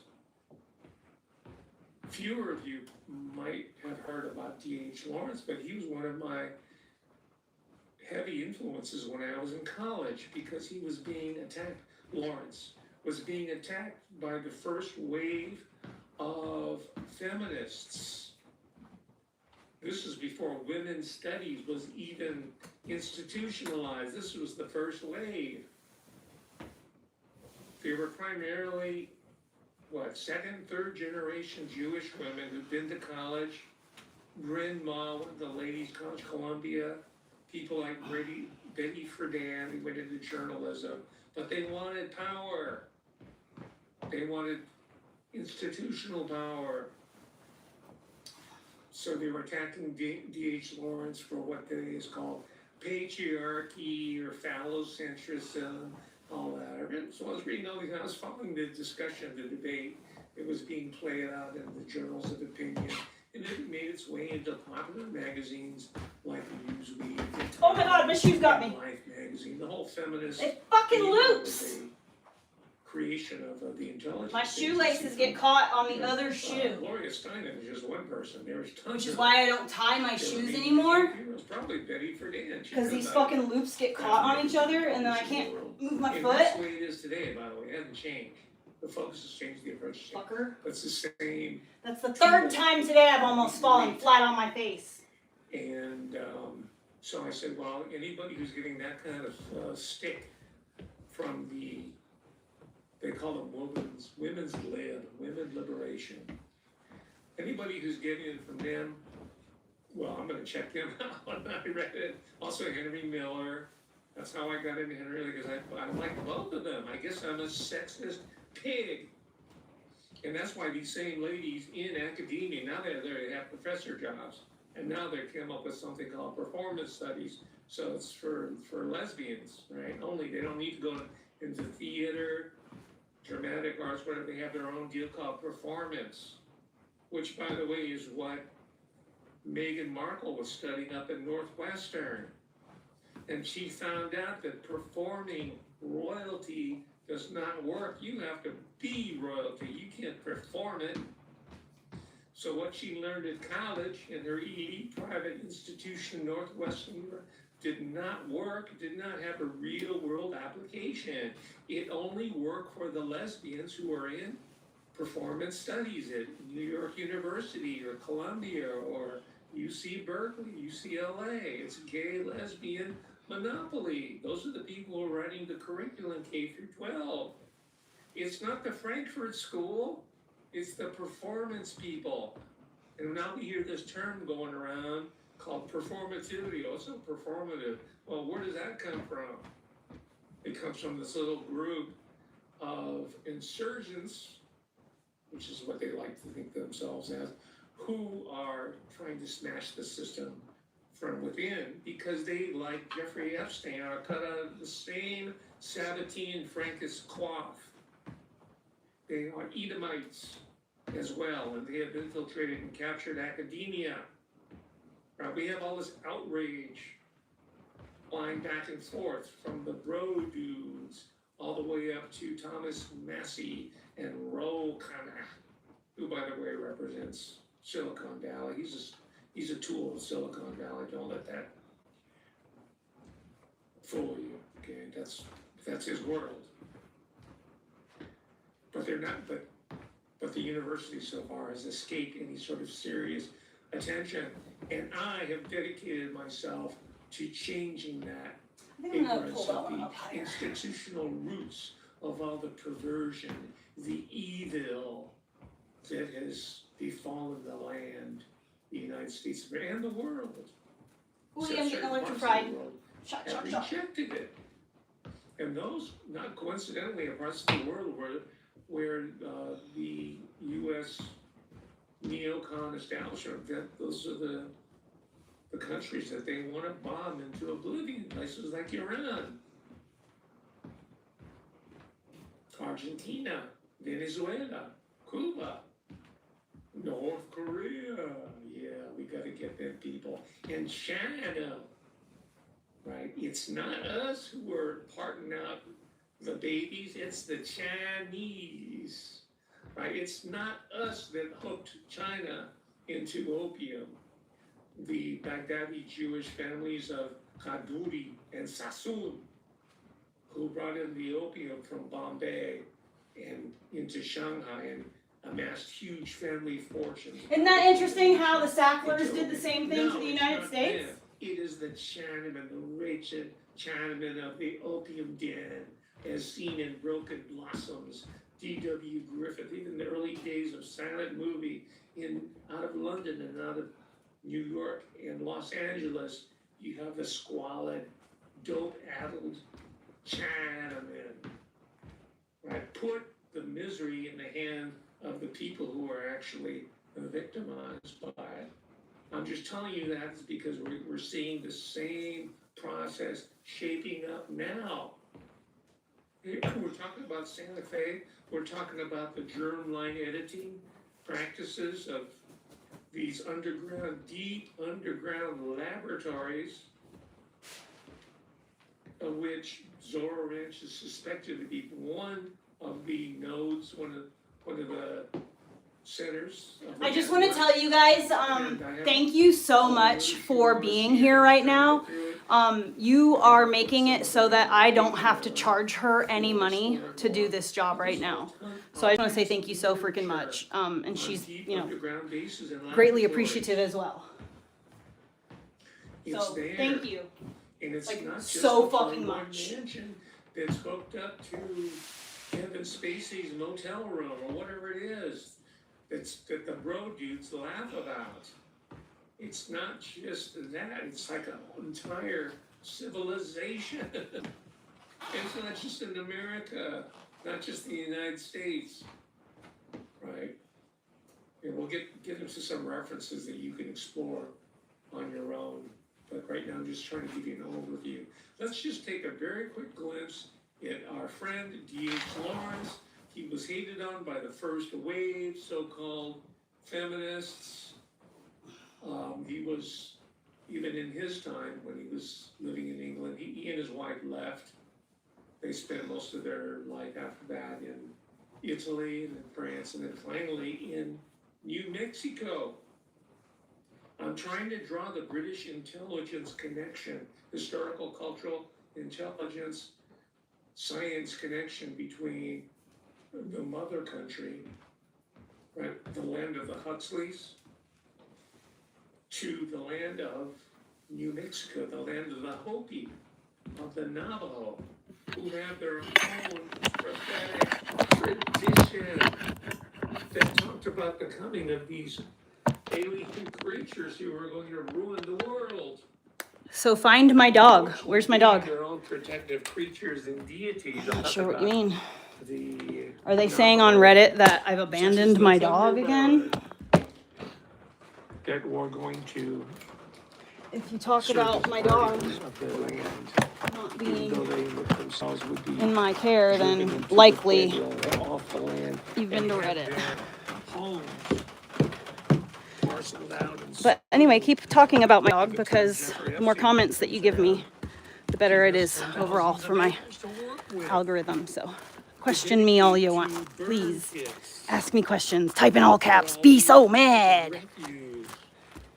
It is consumed in Cope the and laboratory. seethe. Suspected, I should say. That's H. Lawrence. Lawrence was in the advance Oh, it smells guard really fucking good in here. from England, from Britain, from the This UK rug back. to It's the catching the Wild door. West, the last remaining preserve of the noble savage. All right, the what am I doing American next? Indian. He didn't pick New Mexico randomly. It's because the anthropology form and the British anthropology and French anthropology, was particularly British anthropology. Are you seriously back here again, you crazy stalker bitch? That one, Simply Self-Made, literally has been in here the last 3 days. She came in here, or he, whatever, I'm gonna assume it's a woman because it's irrational and hysterical, but she came in here and she was like, where's your dog? You abandoned your dog? And I was like, or why did you abandon your dog? And I was like, oh, because I felt like it. Like, what am I gonna do? You know, I'm gonna fucking give you a smart ass answer. Well, anyway, ever since I said I felt like it, now she's on a fucking tirade, desperate to make all of you guys, which I don't care what you think anyway, you think whatever you want, but she wants to try to like ruin my Shut up. You're so stupid. God, I didn't realize there were like certifiable fucking retards out there. I thought that it was like, you know, ha ha ha, funny troll thinks I abandoned my dog. Woo! Look at that clean go.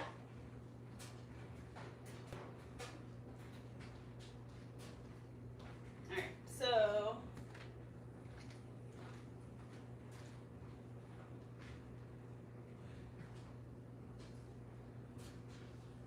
we're cleared away.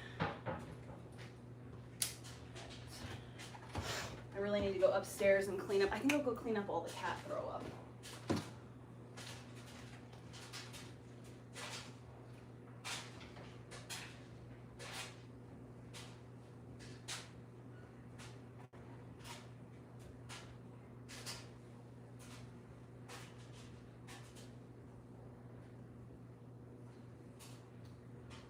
Bring a little back in with me.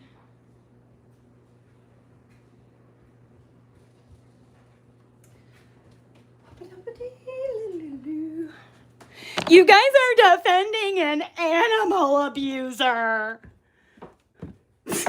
Fucking retards. God. Are you gonna be okay, girl? You gonna be alright? I'm worried about you. Yeah, I just cleaned this house. Ugh. Gross.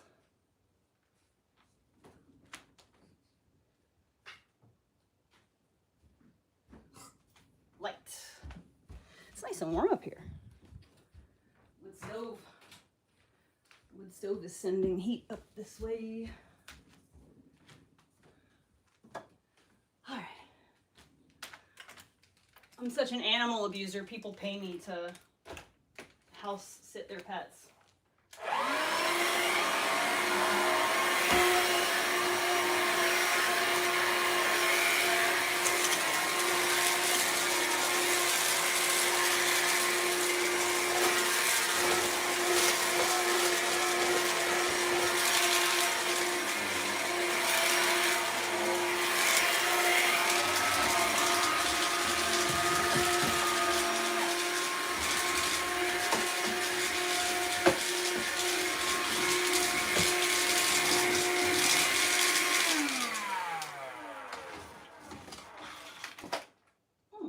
Cool.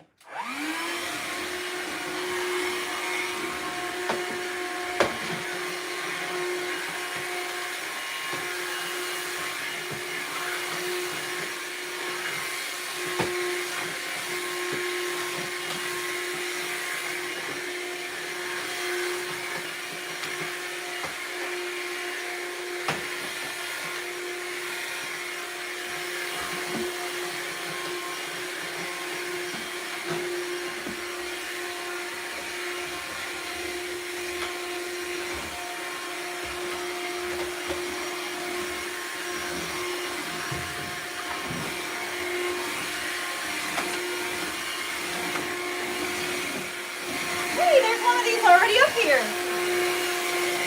That's funny, I didn't even know that. Apparently they have 3 vacuums.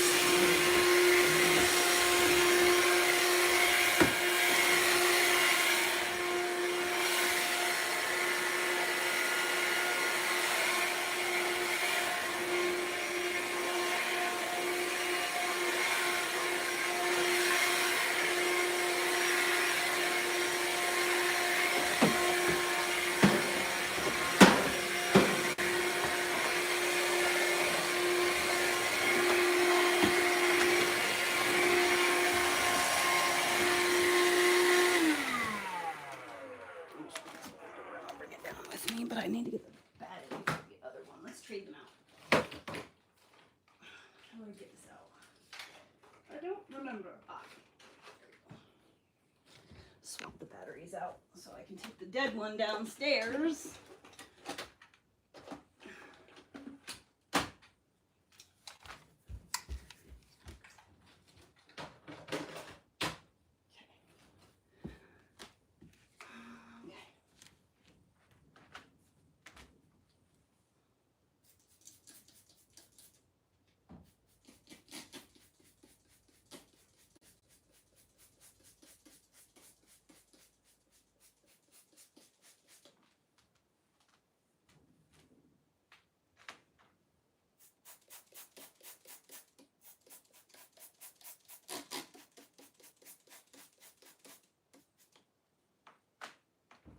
Poor kitty baby.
baby.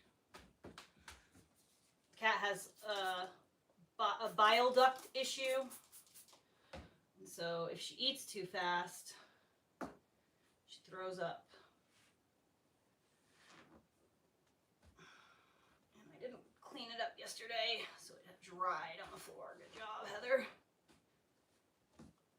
I have to clean up cat vomit every single time I clean the house because she throws up pretty much every time she eats. Poor baby. But she just went to the vet and she had a surgery to try to help, but it didn't really help too much. But that being said, she's on a special diet now, so at least hopefully that special diet will make a difference.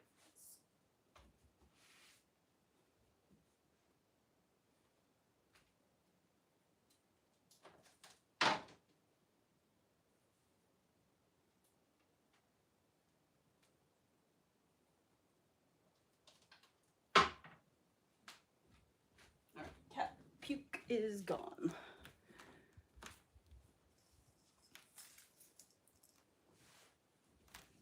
Wash this blanket and it's done. Wash my hands.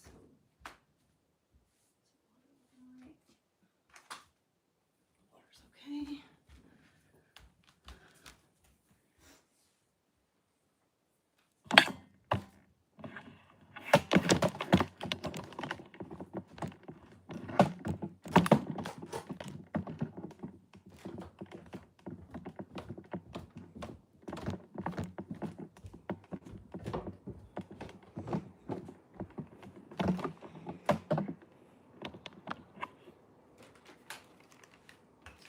Set there.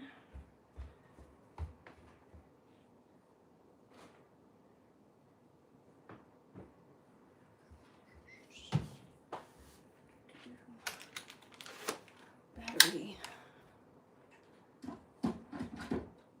Charging. All right.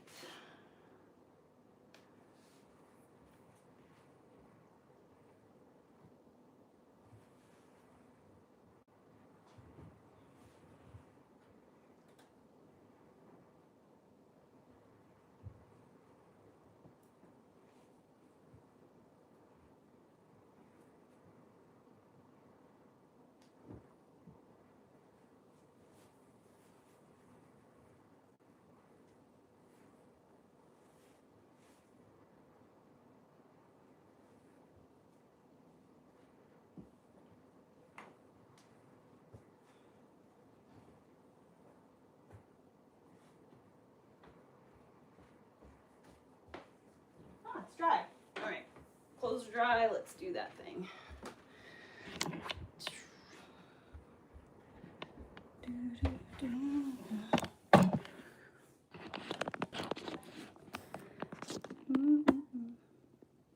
Yeah, it's been there for like 2 days. The one by the water dish has been there, but there's a wood stove in this house, and so shit dries out very quickly. So the last time that I cleaned it up was not the day before yesterday, but Saturday. That was the last time that I cleaned up cat puke. But I was in here but since then, and there wasn't any cat throw up on the floor when I was here yesterday. I came yesterday when I went and got my pizza. Stopped by and fed her and checked on her.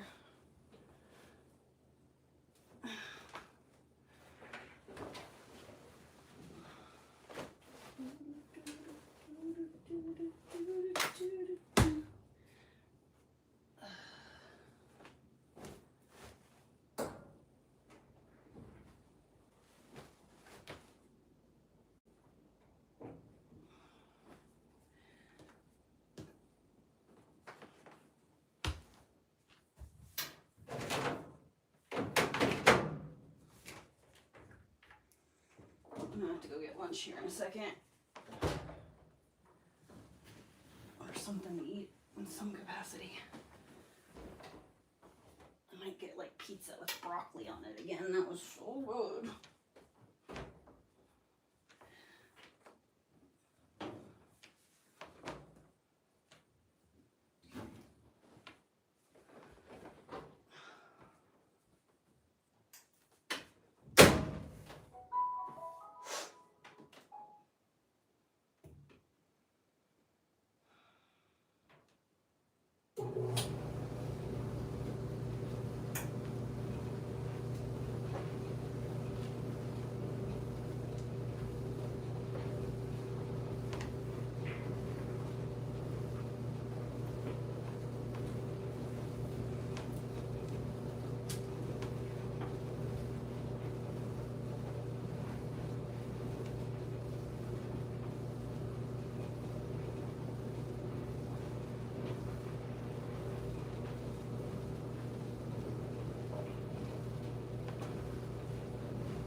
Here's all my frickin' socks.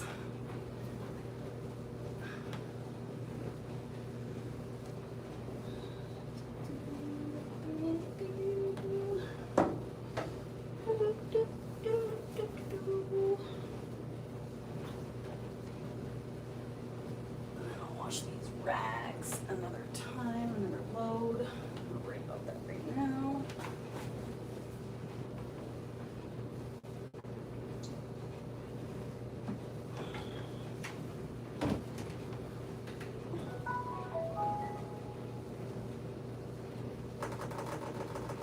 Extra rinse. Next.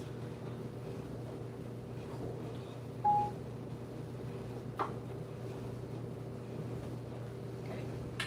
Let's go fit some clothes.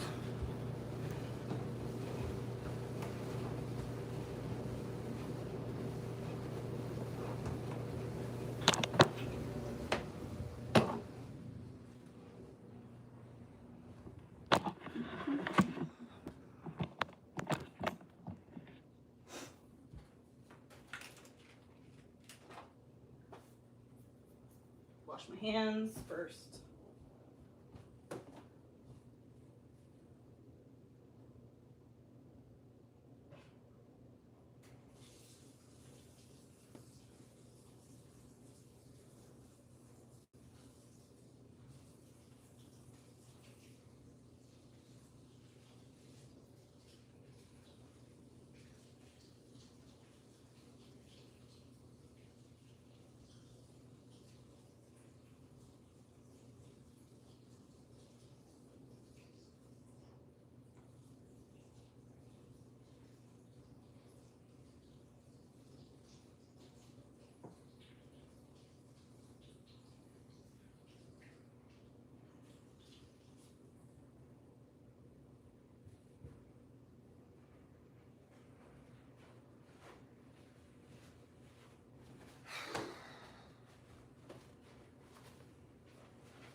The Joe.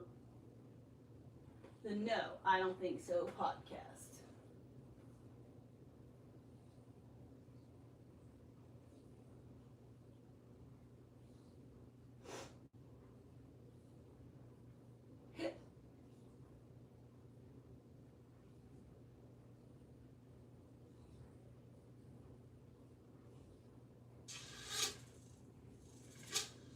All right, welcome back to the channel again, ladies and gentlemen. Thank y'all so much for coming over, man.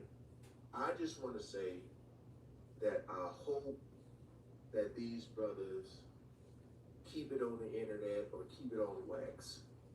I hope it doesn't go any further than what it is, because you know there's been a lot of people going at each other, dissing each other in the history of dissing. We've seen it. And Man, we've YouTube seen is like it slim get really pickings. bad. The hell? But you know, 50 Cent is the ultimate troll, the ultimate. And a lot of people saying that he went too far by Okay. talking about Tiny, you know, T.I.'s wife. You know, he's beefing with T.I.'s son, King. I don't know all the details.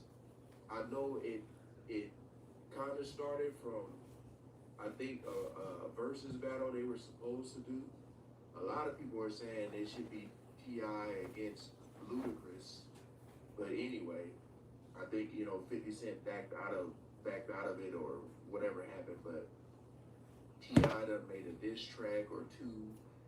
It's getting crazy. Like I said, I hope it just stays on the internet and don't go any further. But the back and forth has been crazy, and a lot of people want 50 Cent to get in the booth. So we ain't gonna waste no more time.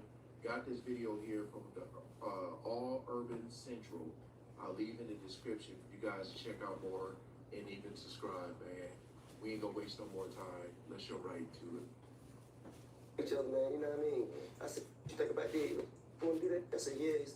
He was like, all right, cool. So, yeah. And I told him, I said, well, I'm gonna jump out there first, and then you just gonna jump out there and we'll line it up. And he said, all right. And when I jump out there, act like he ain't know what's going on. Then that's what it was about. You know what I'm saying? Now, if you playing? Okay, you gonna play. All right, cool. What about blood?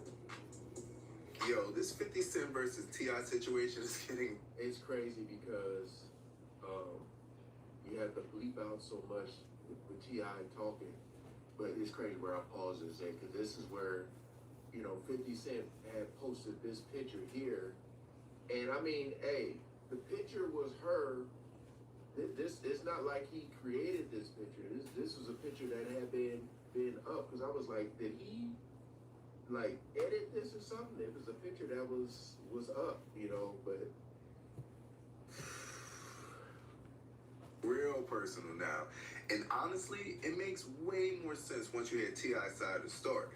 it ain't my fault you look like your mama.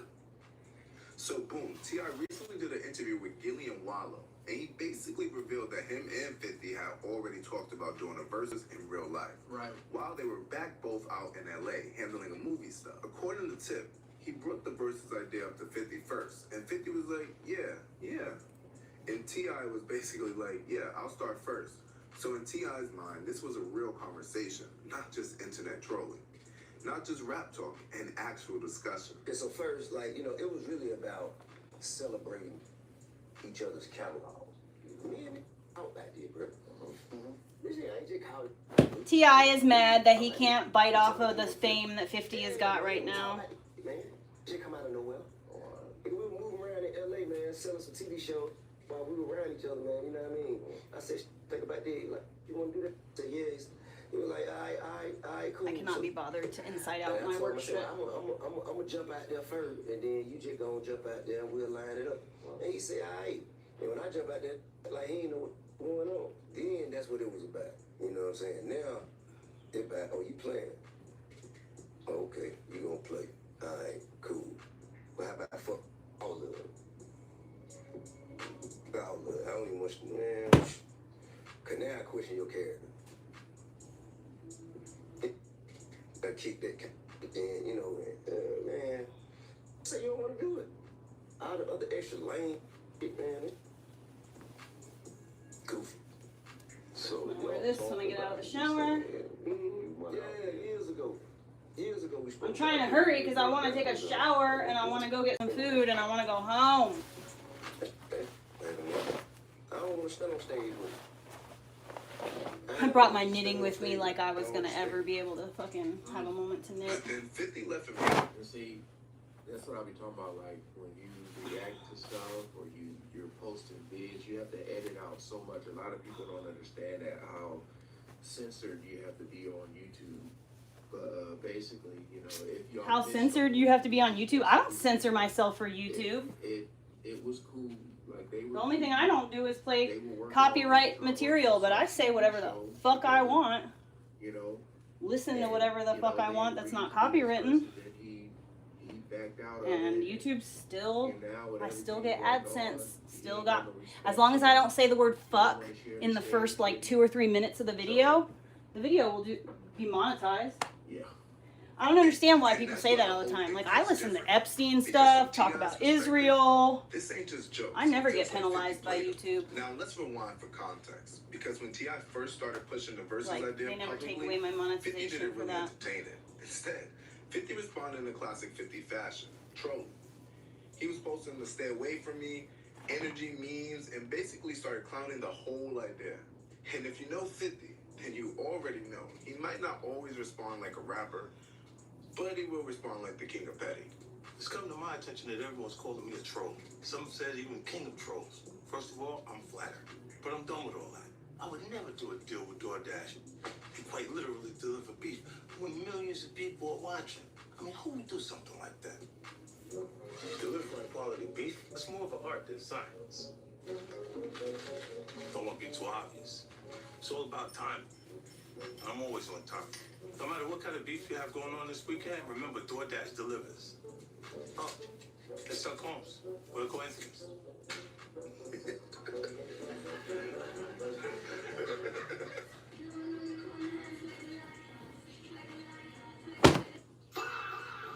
Oh, it's Chuck Holmes. So now fast forward, T.I. gets back into interview mode, speaks on it again, and reactivates the entire conversation. And of course, 50 responds.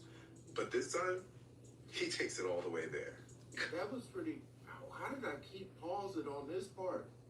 Instead of just going at TV mode, speaks on it. You know, I wasn't sure if that was him, because they were talking about T.I.'s head, and I was like, wait. But I didn't know if that was him or somebody trying to say that was him, but I guess it was. But the lighting or something like that, and now he done cut his hair. So, yeah. 50 Cent is the king of trolling. He is. I've never known a rapper to do. I mean, besides of course Eminem, but never known a rapper to go like this hard. Especially on social media, man. Again, and reactivates the entire conversation. And of course, 50 responds. But this time, he takes it all the way there. Because instead of just going at T.I., 50 goes for his wife, Tiny. Yeah, Tiny. It's tiny. Girl from Escape. And everybody knows T.I. do not play about his wife. Playing for you, ain't it? But what did you say? The point is that you were with the dude that you know I'm at odds with. Excuse me, but you were with the girl that you met 3 minutes. Was you at odds with him? And that's what makes this move hit different, because Tiny isn't just T.I.'s wife. She's Tiny from Escape.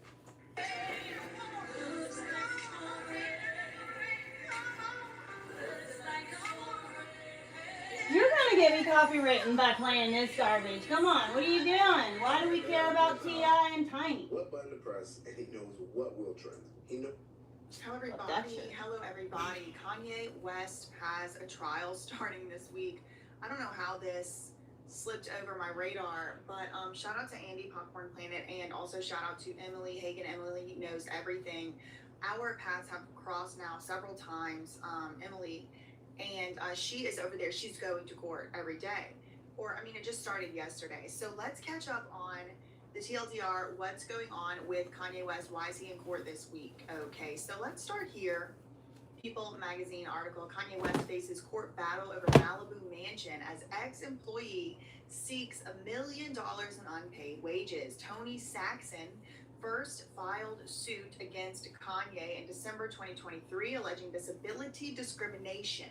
Okay, so this is what the lawsuit was over: disability discrimination and multiple labor code violations. Okay, I think this is the plaintiff. What do you need to know? Kanye is being sued, or he has been sued, by a former employee over alleged unsafe working conditions and unpaid wages. This former employee claims he was hired as a project manager for Kanye's former Malibu mansion, but he was only paid once. The lawsuit alleges disability discrimination and labor violations.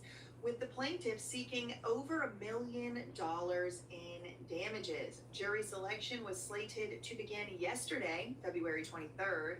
A lawsuit over his mansion is set to begin yesterday.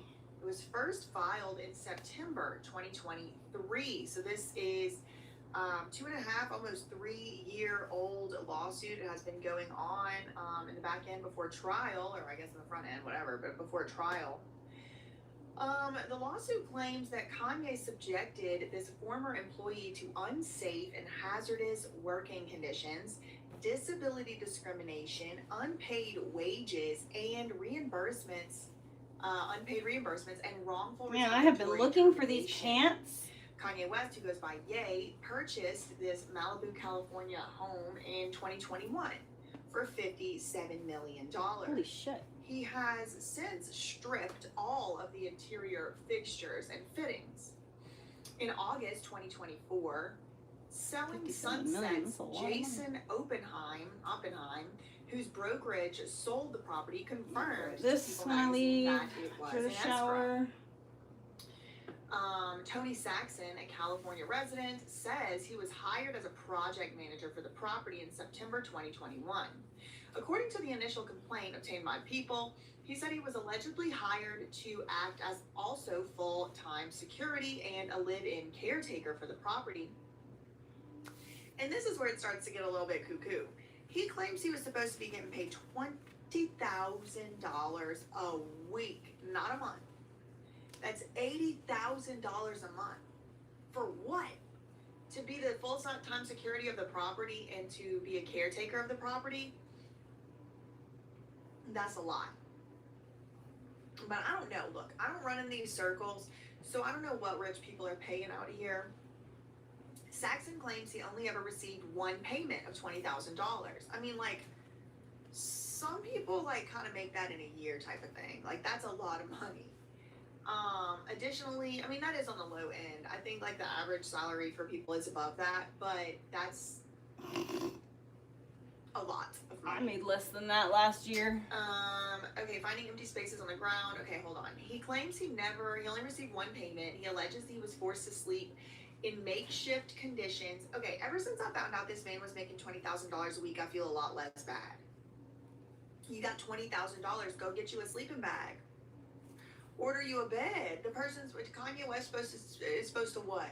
Pay you $20,000 and decorate your bedroom? Like, go get you a bed from Wayfair. Order one online from Amazon or something. I mean, really, seriously, like, $20,000 a week, and he's complaining that he had to sleep on the floor. It's like, girl, I mean, he even got $20,000. He claims he got it. Now, I'm not trying to say that Kanye West is, innocent or something here, although this is a civil case. This isn't like a criminal, guilty or innocent situation. But, like, if he was like, I was hired to be a janitor at, $1,000 a month, and he forced me to stay inside there, but it's like, golly, what did you really expect? $20,000 and more? Who? It's like, just say you never really had to work a job in your life, because put a one in the chat. If $20,000, you figure out your sleeping situation. Anyway, I guess maybe it's against the law or something. We'll see. Kanye West allegedly ignored these complaints after they were mentioned by the project manager, who I think is this plaintiff. Around the beginning of November 2021, the plaintiff says he injured his back severely and requested time off, okay? But Kanye allegedly demanded that the progress on the house continue. Well, I mean, hello, if you hurt your back, he's got to hire someone else. I don't know. It does say inside Kanye's mansion. Is it inside? It kind of looks like outside. It's hard to tell with the Kanye West estate, though, because, bro, they got it barren inside there. Anyway, on November 5th, 2021, Saxon was allegedly terminated for not complying with the dangerous requests made by Kanye West. The lawsuit alleges disability discrimination because he did hurt his back, and allegedly he's saying that Kanye did not let him have the appropriate allotted time off that he was allowed to have under the employment statutes.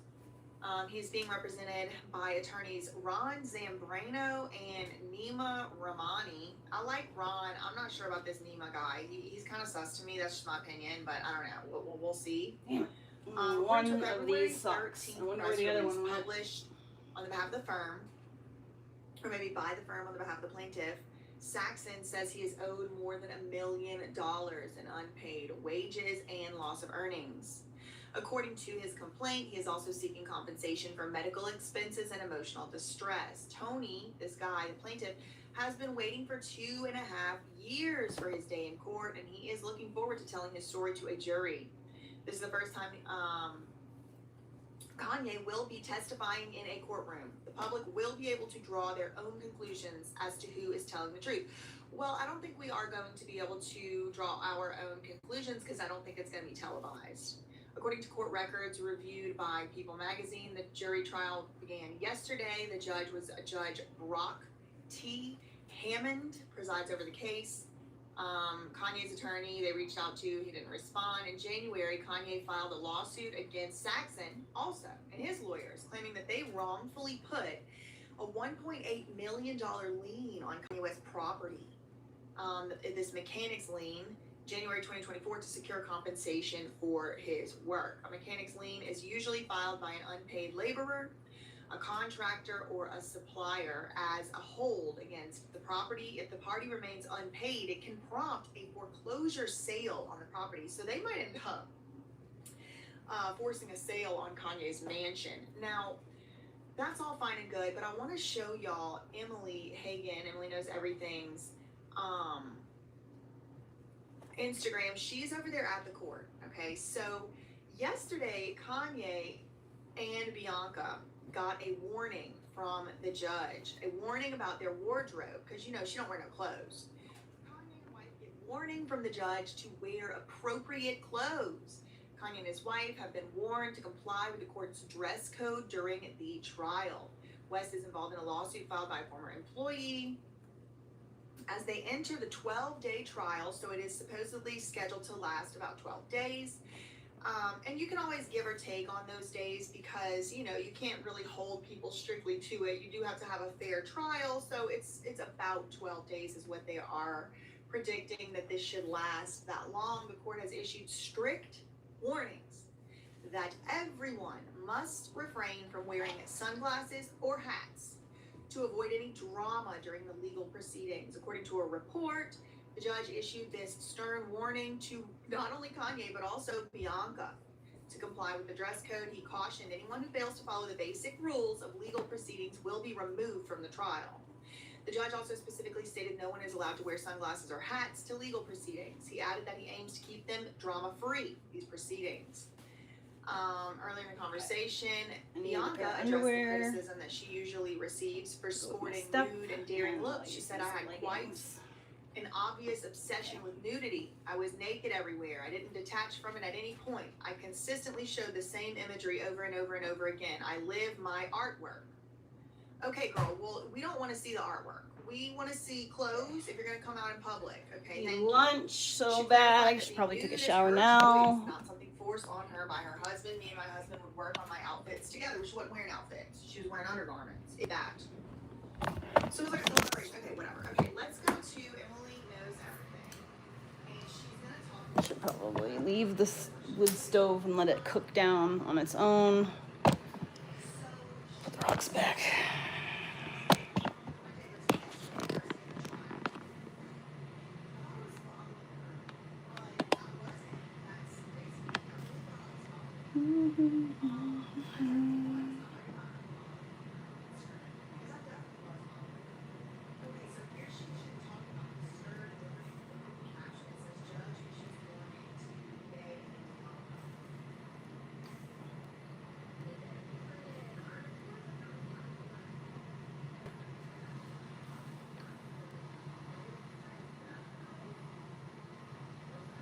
My mods aren't here right now, so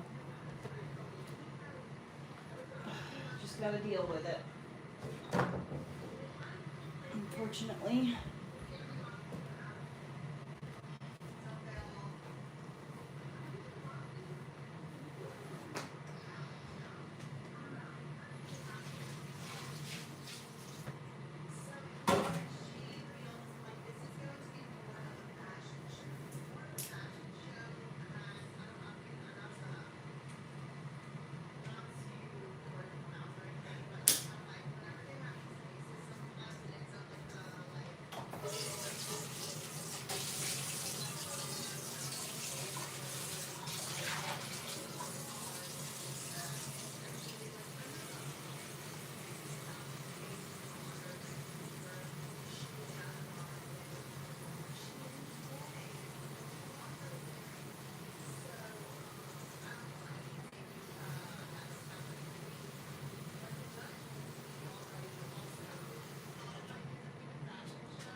vacuum is sucking hard.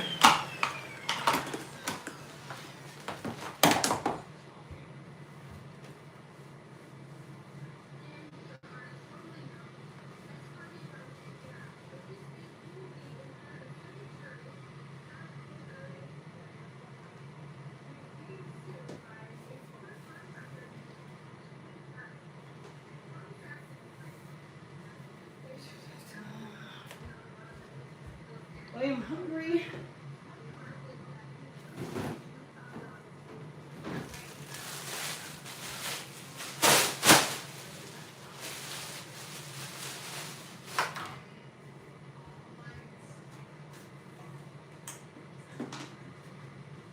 All of the lights, all of the lights.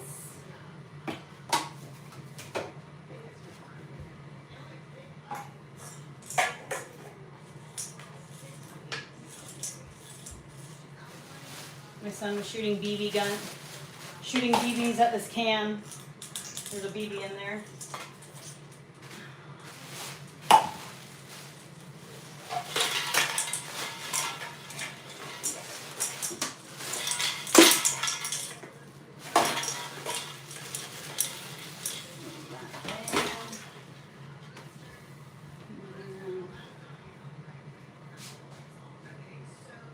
All of the lights, all of the lights.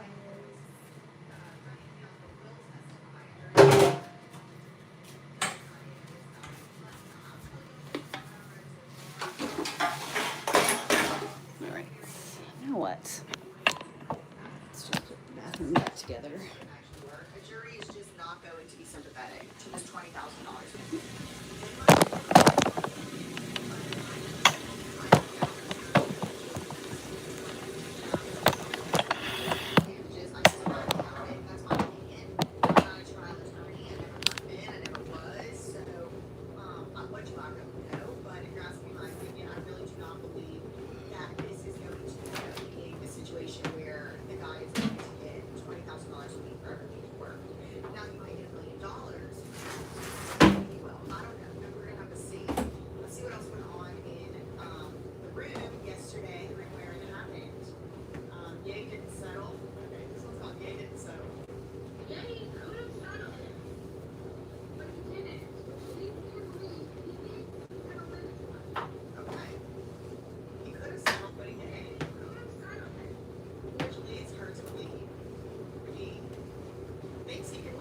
Shake the piss out of this rug. Every single juror raised their hand and said they know Kanye West. Everybody knows Kanye. I mean, it's not a surprise. Not to me.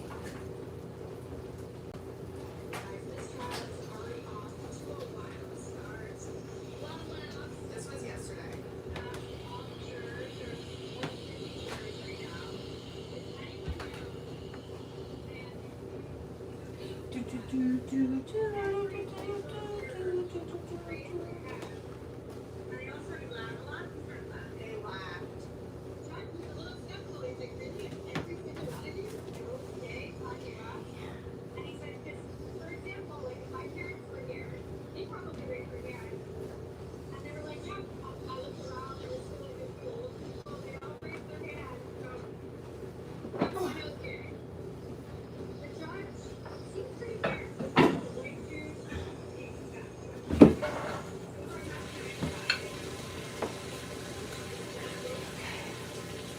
All right, I need to take a shower.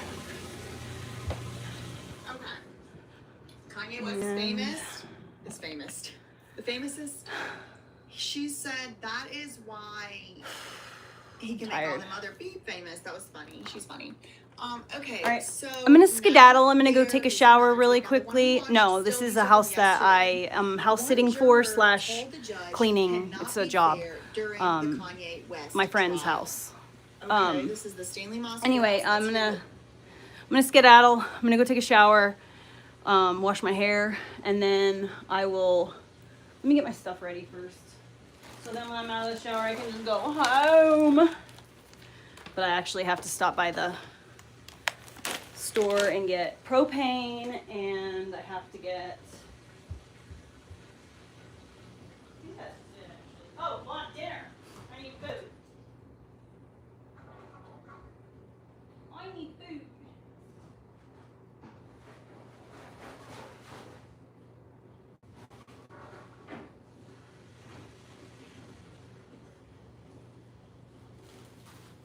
get me some food and some propane.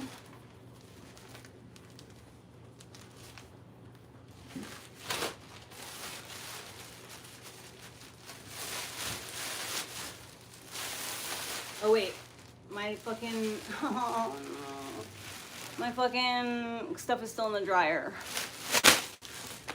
Stepping on it. I can't fucking go anywhere because those are my blankets.